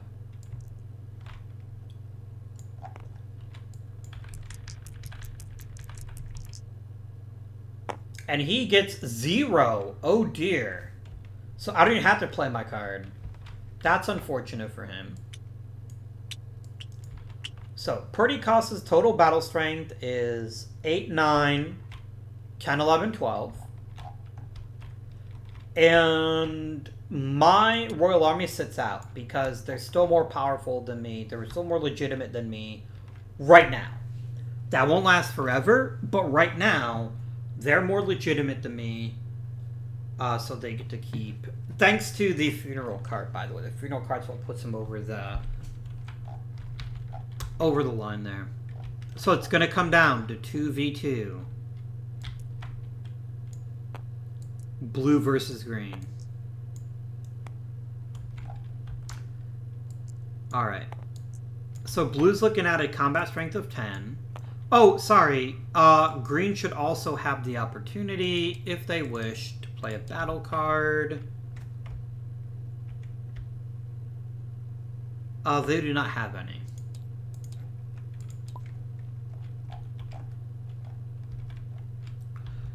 So, we're going to roll 2 dice. Again, my battle strength is 10. It's 4 plus 6. And anything less than a 4 becomes a 4. And we got an 11. A 10. I can count.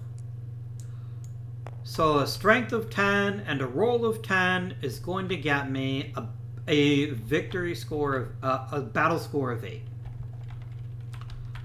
Alright. Green's total combat strength is 12. 4, 8, 9, 3 for per province, and 1 for the space. He turns anything lower than a 3 into a 3. And my friends, that is a victory.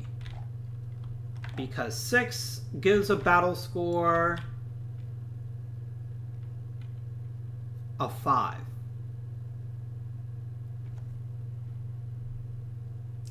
And 5 is less than 8. Double checks math. Yes, 5 is less than 8. So a couple things are going to happen now. Because that is a victory. Hurrah. So, elephants and mercenaries just flat out die. No more elephants for Perdiccas.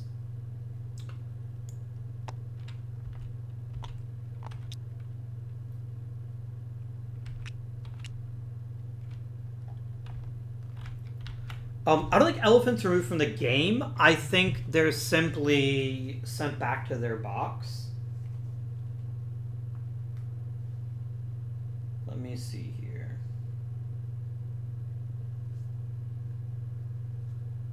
Oliphants.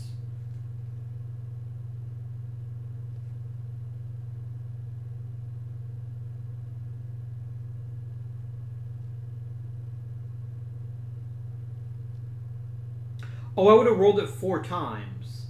Hang on. But he only had 2 CUs, so I should technically roll this again.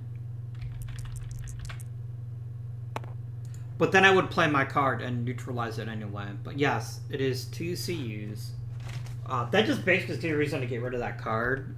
So that doesn't change anything. Because we only had 2 CUs to start the game. Yeah, I don't think elephants are removed from the game. Oh, these are the special super elephants. Yes.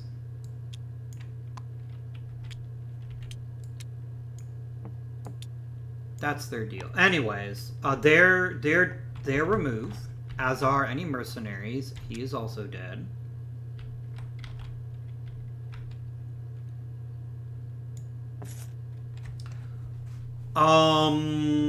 I played my anti-elephant device. I draw a replacement card. But then he could cancel my surprise card. Would a battle strength of 2 more win him the battle? So it was 6, and he was looking at 12 to 14. No, he still would have lost. But just getting his basically a little more battle score, so no worries. Not worthwhile. I draw a replacement card. Ooh, Unrest. Very nice.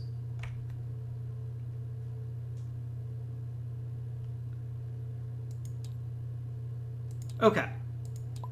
Nope. We're not done yet. I'm not done with the repercussions of this defeat, but we will be in a second here.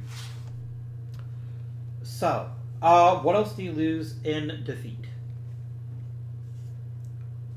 Lose control of royal family members and the funeral cart. Excellent. What happens to the royal army? I do lose 1 unit, so this was not a completely bloodless, so we're going to reduce the Loyal Macedonian forces. Um, I think all the Royal Army just joins the winning side. I believe that is what happens.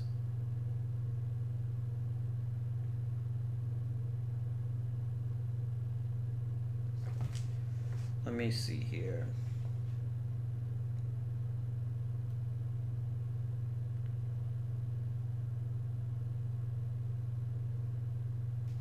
Oh, so they would suffer attrition first. Got it. So everyone else rolls on attrition, which is important because Royal Army units are just gone. Forever. So with the 4 CUs, attrition table isn't going to be that terrible, but obviously not great. That's a 3, good enough to kill a Royal Army unit dead. Well, not totally dead, just flip it. However, he must now retreat. No, he doesn't. He doesn't retreat. He gets dispersed, along with the remainder of his army.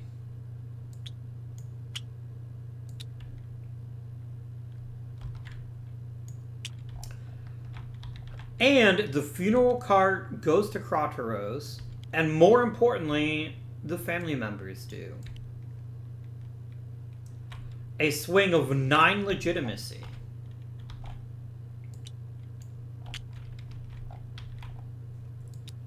So 6 goes up to 15, and 10 goes down to 1.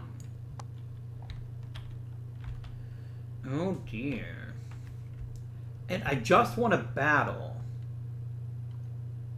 Is there any isolated PCs here? No, they can draw to a controlled major city. Right? No, because they just draw to other PCs. Or do they?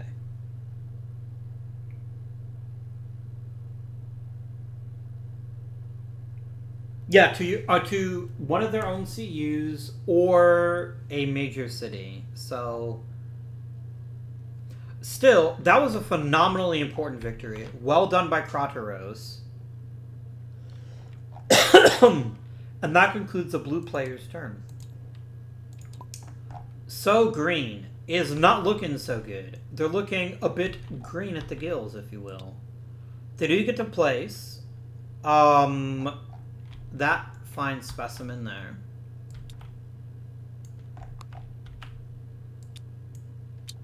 Which is lovely.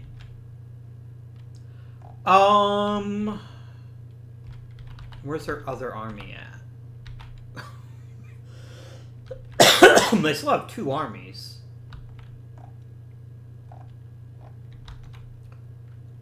Oh, Ptolemy. 1 second. Goodness. Rear condition has been running all day, basically, which means that the air is really dry in here. But it is necessary. It's 100 degrees here today, so very toasty.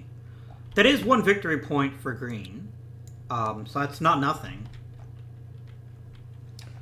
Okay, they want to play a Taiki card now.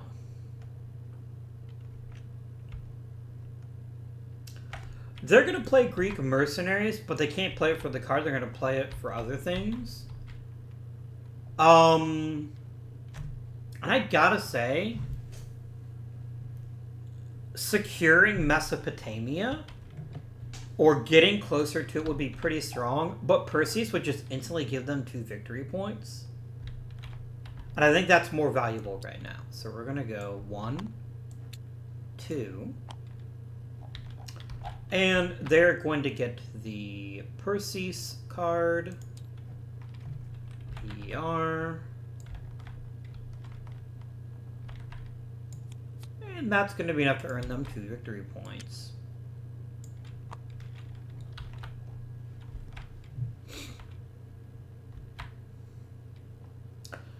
So, we now roll our dice and see how far we can move. We can move 4 with a 2. I have a 3 and a 3, right? They're both 3s. Aeomenes. No, Ptolemaeus is only a 4. Aeomenes is a 3. Not Aeomenes. Sorry, Pathon is 3. So, we have an interesting dilemma here. I can very easily see if I cannot regain control, we are fucked. Pretty hard.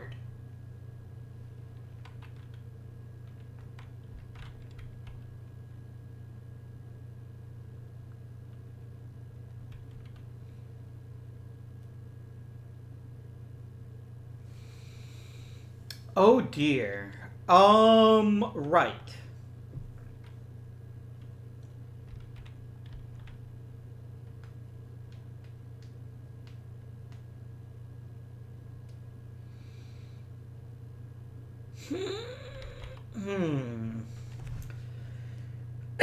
I don't have a way to get him up there this turn. I could try getting him there next turn and try to flip this marker, which would make sure this doesn't get isolated.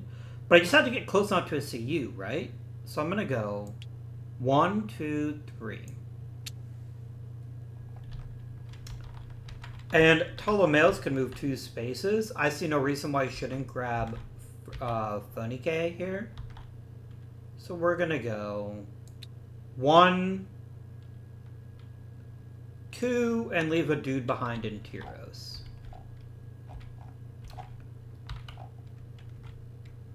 A mercenary dude.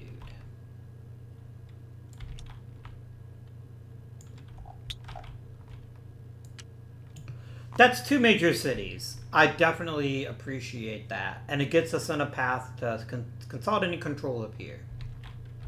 Okay. That was Green's activation for this segment. None of their people take attrition. So we now reveal 2 more cards. Gray, and therefore meaningless. Red, and therefore meaningless. So far, this hand hasn't really done anything yet, but here we are. Okay.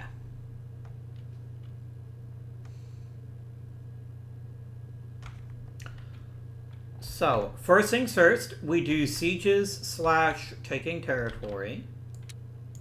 Xanthos is now a blue city. Nothing happens here.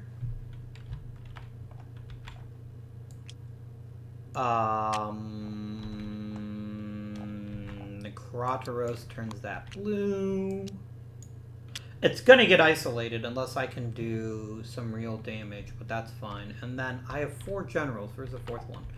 I can attempt to continue the siege of Rhodes, which I shall.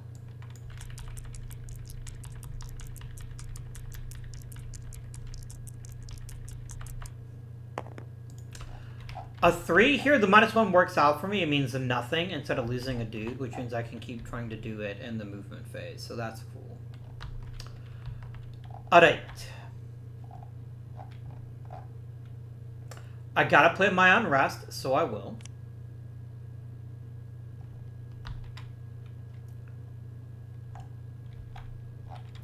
And we're gonna see where there is unrest.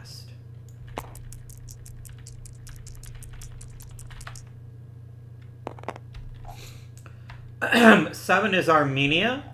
There are no player PCs there, so we just roll again. 7 is Armenia, roll again. 7 is Armenia, roll again. Holy shit. 9.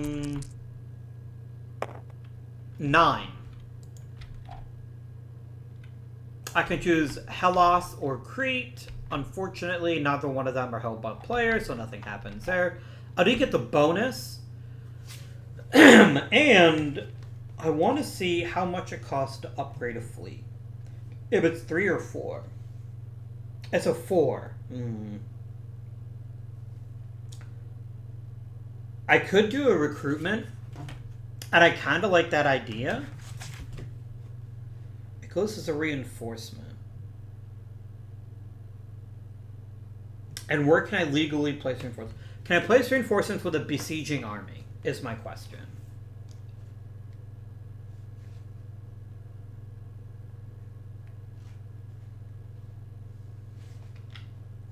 Because it tells you the rules in the reinforcement phase. We never had a reinforcement phase yet because it only happens at the beginning of the turn.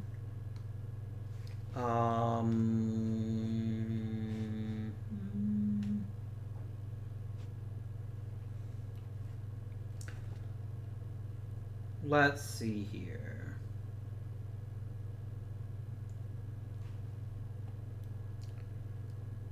With my PCs and no enemy Cs or enemy generals, or that is an unbesieged general of my faction.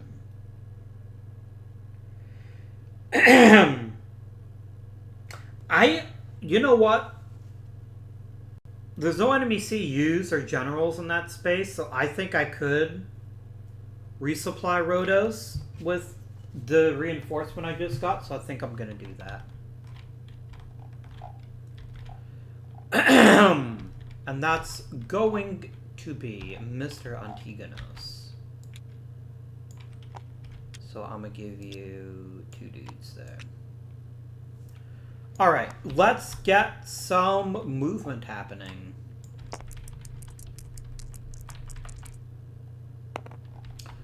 A2, which is a 2, 4, which is 3 movement for Antigonos. Sorry, it's 3 movement for Antigonos and 2 for everyone else. Antigonos is going to continue his siege of Rhodes. That's his entire move. Gets a 4, which goes down to a 3. He lost the guy he just got. But he does get a second siege point, which is pretty handy. Next on our list is going to be Leonatos. I'm going to go there and there, and I'm going to leave one of his dudes behind.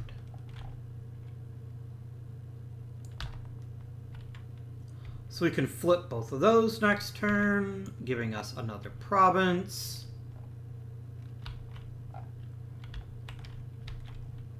Krateros is gonna make a... Oh, I couldn't start the siege this turn, though. That's fine. Taking Babylon would be ginormous. So even though I can't actually start the siege this turn, I can work on it. So that's gonna be my job there. And then... Antipatros. Leosthenes is so freaking scary. Do I ignore him and go after Thrake at this point?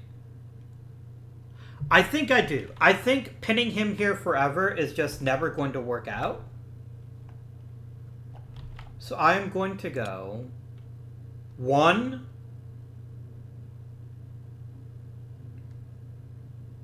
2. And we're going to start trying to take some of this territory here. It just doesn't make sense to just sit there forever and hope we get lucky. So that's all my generals moved. That concludes Blue's action. No one takes any attrition. So we go over to Green. Green has 2 surprise cards. They kind of want to keep the Hubris card just in case. So they're going to discard Cretan Liar and draw a new card. So they have to play this, so they will. Treachery.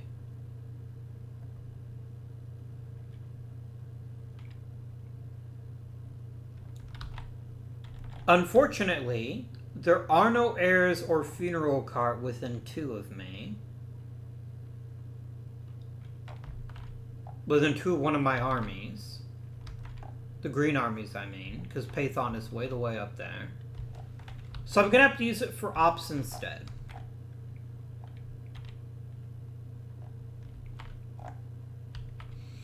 I could activate a general, give him 4 movement points.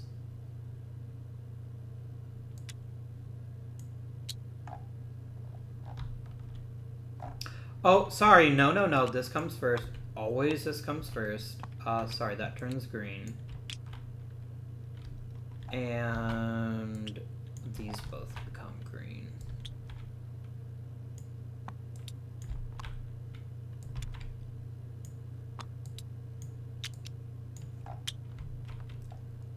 And then you're fine. Okay. So, markers actually gets me 2 provinces. I don't see how that's a bad thing. So I'm gonna do 1, 2, 3. That gets me Phoenike and Koile Syria.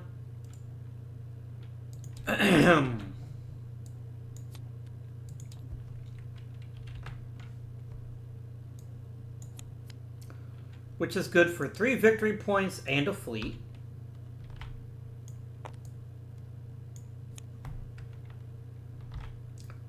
One, 2, 3, and a fleet. And the Phoenike fleet is right here.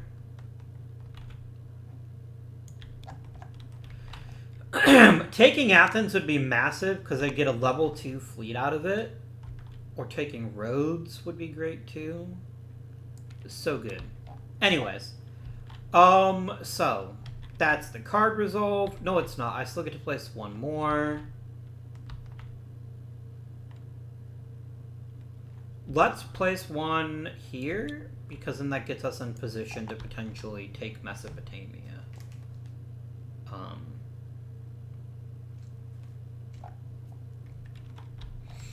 Alright, let's roll the movement die.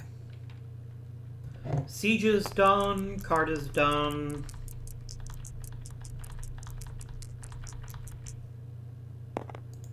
A 5, that's 4 movement for everybody. Very nice. So, we need to start making inroads in a meaningful way. If we're going to keep blue from running away with this. I've already gotten 2 generals knocked out, and they are going to come back. They're going to come back, and they'll be better than ever. But I don't have them now. So I've only got 2 generals left. I've got Pathon, and I've got Ptolemeus.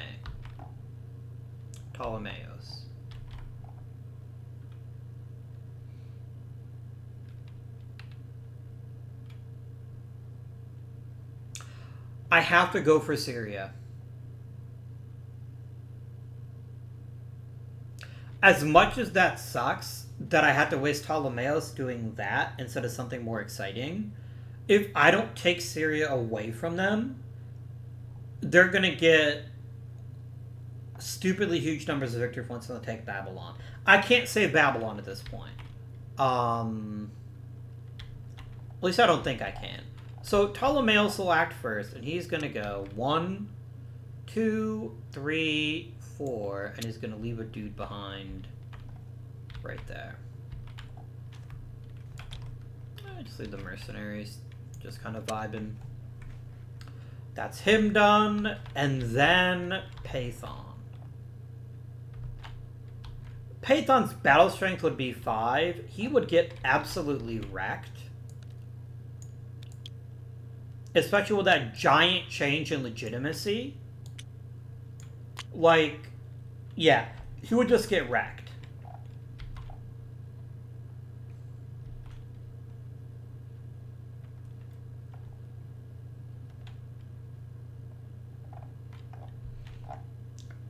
I'm going to move here. That's the entire move. Reason being, that'll give me control of Mesopotamia.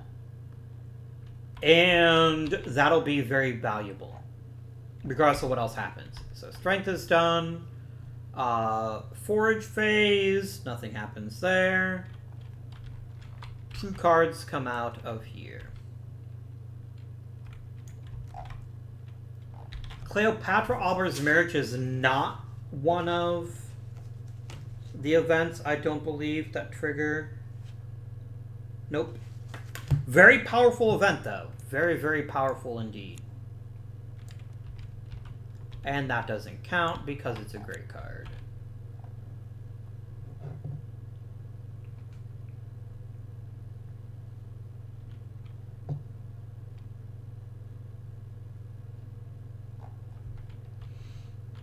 Okay.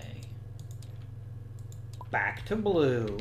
Blue first has its siege segment. He's going to keep trying at Rhodes.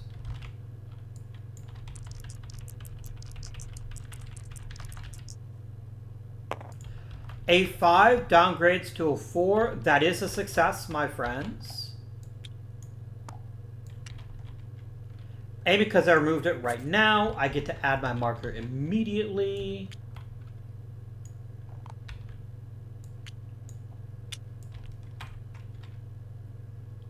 Beautiful. And I get the province of Rhodes.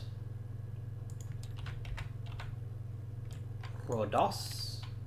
Which is good for not only 3 victory points. 1, 2, 3. But the Rhodes fleet, which gives me a total fleet strength of 4. Meaning I now have the biggest fleet. Good for, wait for it, another 3 victory points. We're now tied in victory points. Very nice. You don't get anything.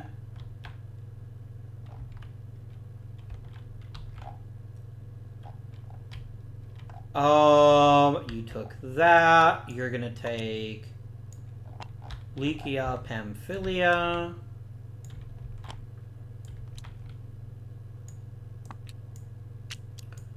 And we begin the siege of Babylon. Notice this symbol. It is easier to siege Babylon than just about anywhere else. So that's what we're going to do. We get to add +1 to whatever die roll we get. With our good pal, Krateros. That's a 3, would cost me a unit, but guess what? +1 means the siege begins. Lovely. Okay, so that's the siege segment, or the surrender segment completed.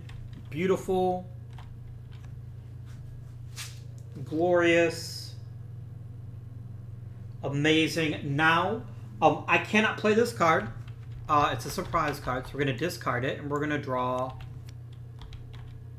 a major campaign. Intriguing. I will go ahead and play it for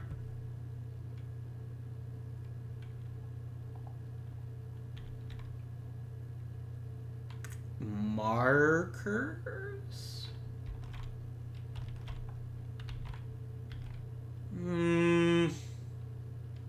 I could put one there. No, markers is stupid right now. I could upgrade a fleet. And upgrading the Rhodes fleet would basically make it so I'll basically never have any problems with the Navy ever again. Or I could start working on a loyal Macedonian unit. I know that I could just move armies. And that's... Ooh, moving armies is actually really good, though. I could try to take Babylon. And that would...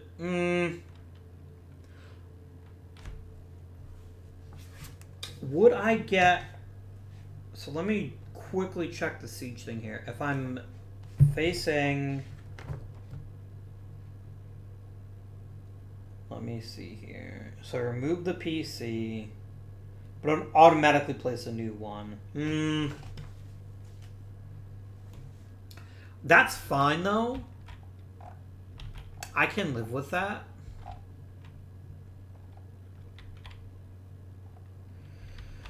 A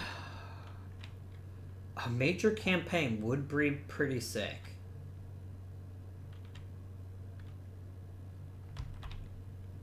I could take Babylon this turn.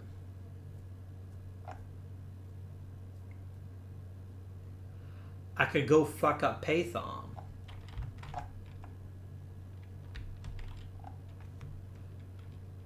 Look, there's really no downside of just continuing to fight. But if I siege Babylon, I can leave somebody behind, and then I can... Yeah, I'm going to play it as an actual major campaign. So I'm going to go ahead and activate Krateros. He's going to use 2 MPs to siege.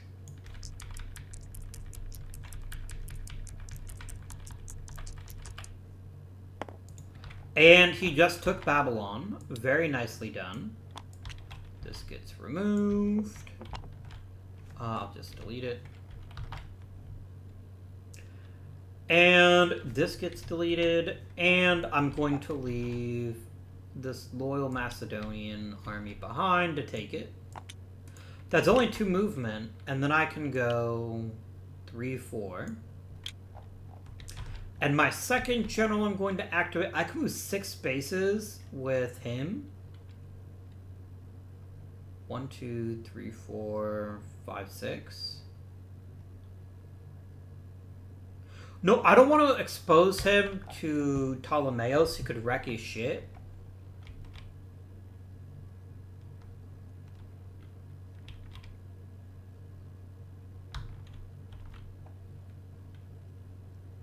I know exactly what I'm going to do. Oh, if I do that, though, Leonatos takes command, doesn't he? Because he's actually better than Antigonos. That's fine. I'd rather do that right now. Because by himself, Leonatos is just really, really weak. So we're just going to go 1, 2, and put him on Antigonos' card. Nope, just kidding. Antigonos goes on his card. And all the troops go with him. And Leonatos is now in Rhodes. And he gets picked up 2. I've already got 1 loyal Macedonian unit, so I'll just increase it to 2. Done. With the major campaign. Now I can actually activate all my generals again. Let's roll this dice. A5. 4 movement for everybody. Delightful. Krateros is going to go, oh hi. I plan to move here. And the other player's like, I'm not going to intercept you. Do I look like a freaking moron? And then he says, don't answer that. Now he gets a chance to evade. And oh my god, does he want to evade. That's 1 movement.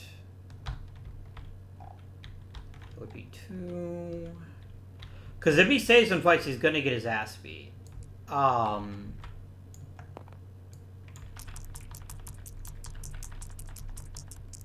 I rolling 2 dice? I would just roll 1 die.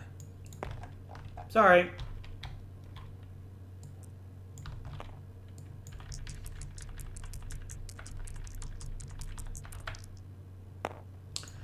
I got a 3. Unfortunately, it is equal to his initiative rating, and it must be less than 1's initiative rating. Oh no, it's got to be greater. Yeah, it's got to be greater than the initiative rating. Unfortunate. And because it failed, they wouldn't get local troops, but that doesn't really matter because no one would get local troops at this point. So we fighting again. Okay, so Krateros. We are way above them in legitimacy now. The Royal Army will remain loyal. Python's only got 3 dudes, so... no surprise cards for me. I have no cards in my hand. Oh, I could have played that card to cancel it. Oh my god, I keep forgetting to do that. I'm such a potato here. Oh well. That's a mistake. It's not an error. It's not like I did something incorrectly. I should have canceled the major campaign. I just absolutely should have done that because that potentially could have wrecked me. Regardless, apparently I just really want blue to win this time. We're gonna roll 2 dice arenas. First off, blue's total combat strength is going to be 410.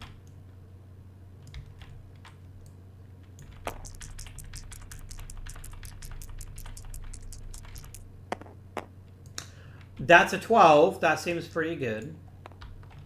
Then, and only then, our pal Mr. Green is going to get to roll. And Green's only got a combat strength of 5. And he's only a 3 rank general.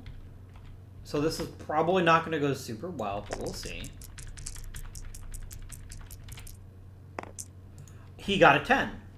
So, battle strength of 5 with a roll of 10 gives you a total battle strength of 5. 12 on 10 is, well, 10. That is double what the enemy rolled.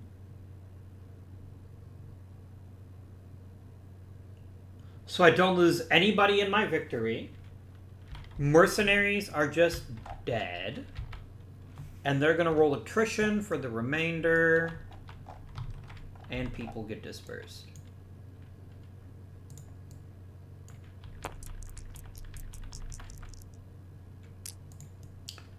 And that's another dead unit. Oh. Wait a minute. Don't I get popularity if I defeat somebody? Oh, but if you kill an independent army, that's what I was thinking of, which we have not done. We have, however, dispersed Python.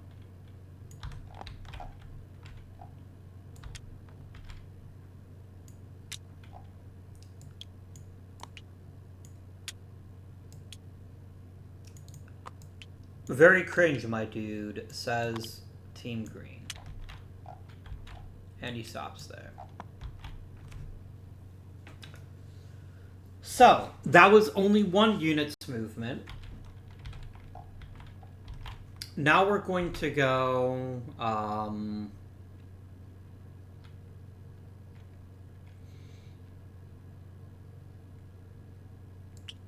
1, 2... 2, because I have to use a siege to take it. Oh, but I can also start a siege right now, because I still have 2 movement left. Does Antipatros have enough dudes? He has 3 dudes. Let's roll that beautiful bean footage. That's a 6. That is, as they say, un success. Not enough to take it, but enough to definitely kick him out. Coup. And last but certainly not least, our new pal Leonatus in charge of an even more powerful navy. So I could get spicy and start wrecking Egypt.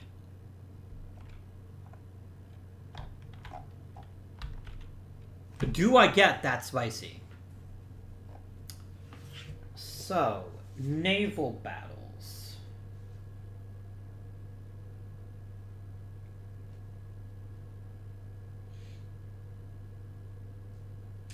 I'm looking for naval movement. My apologies. Here we go.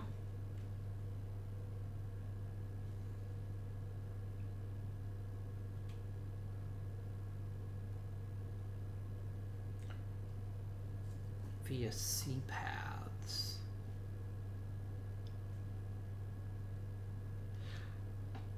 There is literally no reason for them not to have a battle, a naval battle. So that's what's going to happen. So, I tell my opponent I'm going to sail across the Mediterranean to get to Aegyptos. Let me make sure how far the trans-Mediterranean routes are. I think they're just 2, right? Yeah.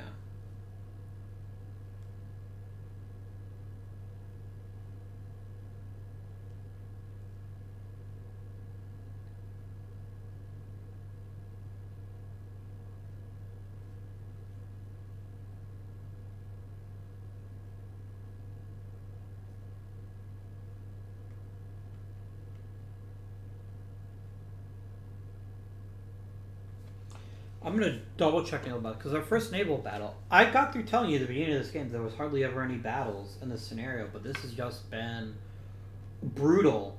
I don't like Green's chances, but we're gonna see what happens, my friends. Naval movement in battle.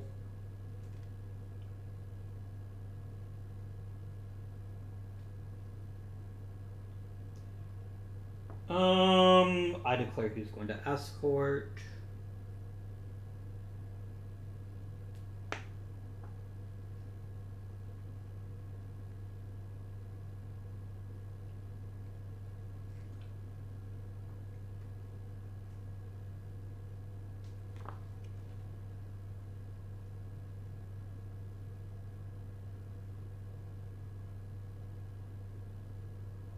Okay, so I will announce I'm using my entire navy to escort Leonatos to Egypt.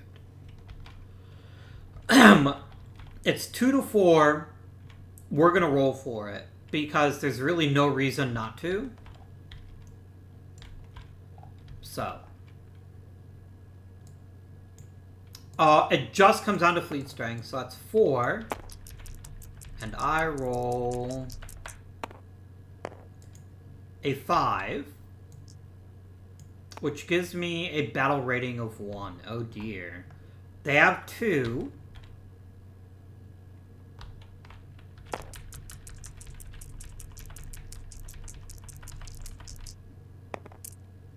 And they got a 10. Well, 3 is definitely bigger than 1, so Green wins a much-needed victory, finally. So, in a naval battle, the defeated navies are all dispersed, which means I would lose the 3. Which means I lose the 3 victory point bonus. So these are all dispersed. Gross.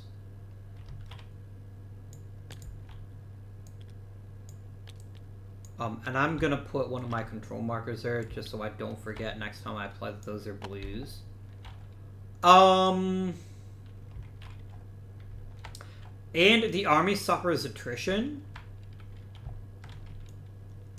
And Leonatos has 5 CUs.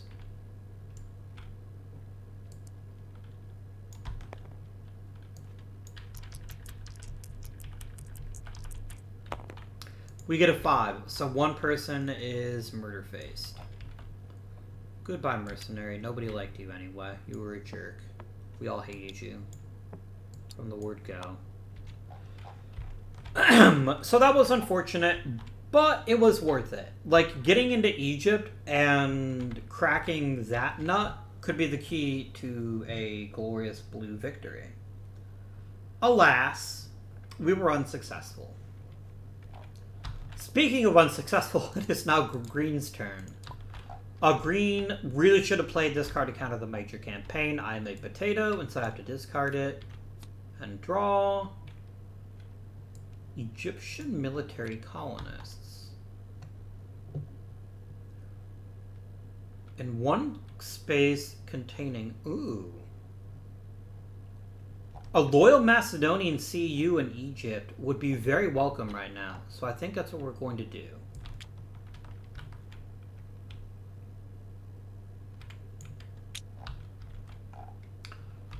Okay. I mean, placing markers could get us Mesopotamia, but to be quite honest, I don't think it's really worth it. So, I've only got one general that's not dead, which is Ptolemy. So he instantly takes these 2 places.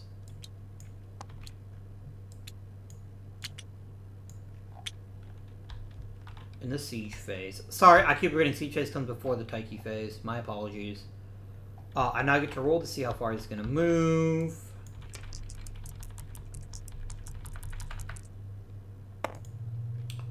A 4 on a 4 is 3 movement spaces. Oh,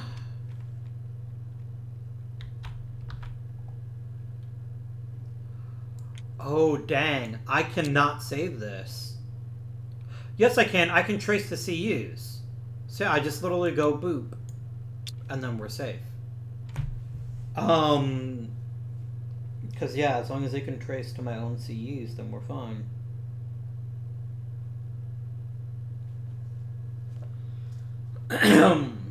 So Cappadocia is saved.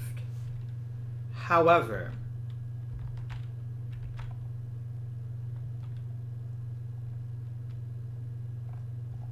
we must still play the final 2 cards here. Nope.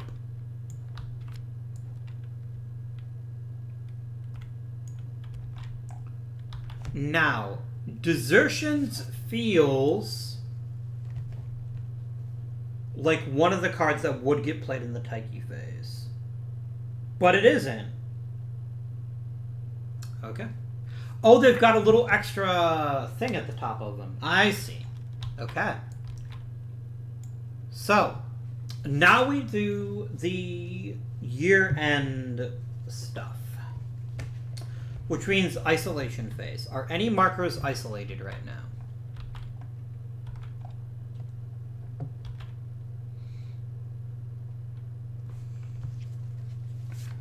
Can it trace to enemy with my CUs? Or to a major city? That's unfortunate. We actually lose all 3 of these because I cannot trace them to... Because he's sitting on my stuff, right? So yeah, these 3 all get removed. And it's in turn order, so mine get removed first. That's annoying. These are all fine. No issues here, because they can draw to Susiani.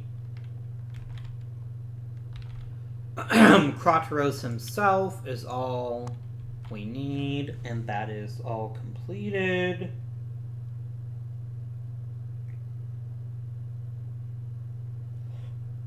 We cannot bury Alexander in the first turn, so we're going to move this up. And just like that, the first year of the game, the first turn, I think is what the official turn is finished. So, nothing big happens in year 2 as far as setting up for the next turn. There's one particular card that does become available, etc., etc. But that is it for this episode of Successors. I'm going to save this game real quick. I know I probably made a couple of rules goose here and there. If I did make any, please feel free to drop a timestamp in the comments so that I get it right next time. Possibly. But for now, that's going to be it for this episode. Blue's got an overwhelming position in a lot of ways right now. With the right card, they could actually win the game next year because of their ridiculous legitimacy boost. I mean, they've got 9, 6, 7, 8, 9, 10, 11. Where's the rest of their legitimacy come from? Where does it come from? 1, 2, 3... 6, 10, 15. That's where I am, right? Yeah, okay, good. Thanks, Perdikas. If you had died, then we would have no legitimacy. But yeah, Blue has a really strong position because of their legitimacy and because they just kept winning battles. But Green is going to come back with all their generals that they lost, all their armies. And, yeah. Very much winnable at this point. It's going to be hard. The only thing that could possibly screw Blue over entirely, or Green over entirely, would be if I get one of the marriage cards as Blue. And I can marry, let's see here. There's at least one of the female family members is worth 3 or more. It is. Oh, it's not listed on here. It must be on the thing.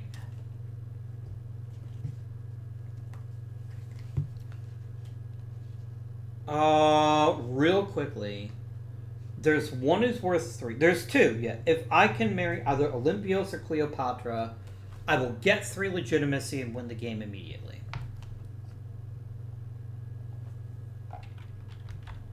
As blue. This could be a very, very short series, but there are some potentially other options that might get us closer. Just the Oracle's worth 1 legitimacy, I see. And we haven't seen any of the really powerful cards yet. There's some that can really wreck your shit. Very cool thing about this game, by the way. The entire deck gets reshuffled at the end of every year. Or at the beginning of the next year, so. Do join me next time when we can see if the blue faction will be triumphant or the green faction can pull some trickery and acquire a come from behind victory. Whether you're Team Medusa or Team Horsey Boy, that will conclude today's episode. So thank you very much for watching. I hope you have enjoyed. If you have, remember to like. Again, if you spot any mistakes, not Abby being stupid mistakes, but like Rules Goose, please timestamp them for me so I can take a look. Other than that, though, please join me next week for episode 2. Until next time, this has been Guardian. Thank you for watching, and I bid you good day.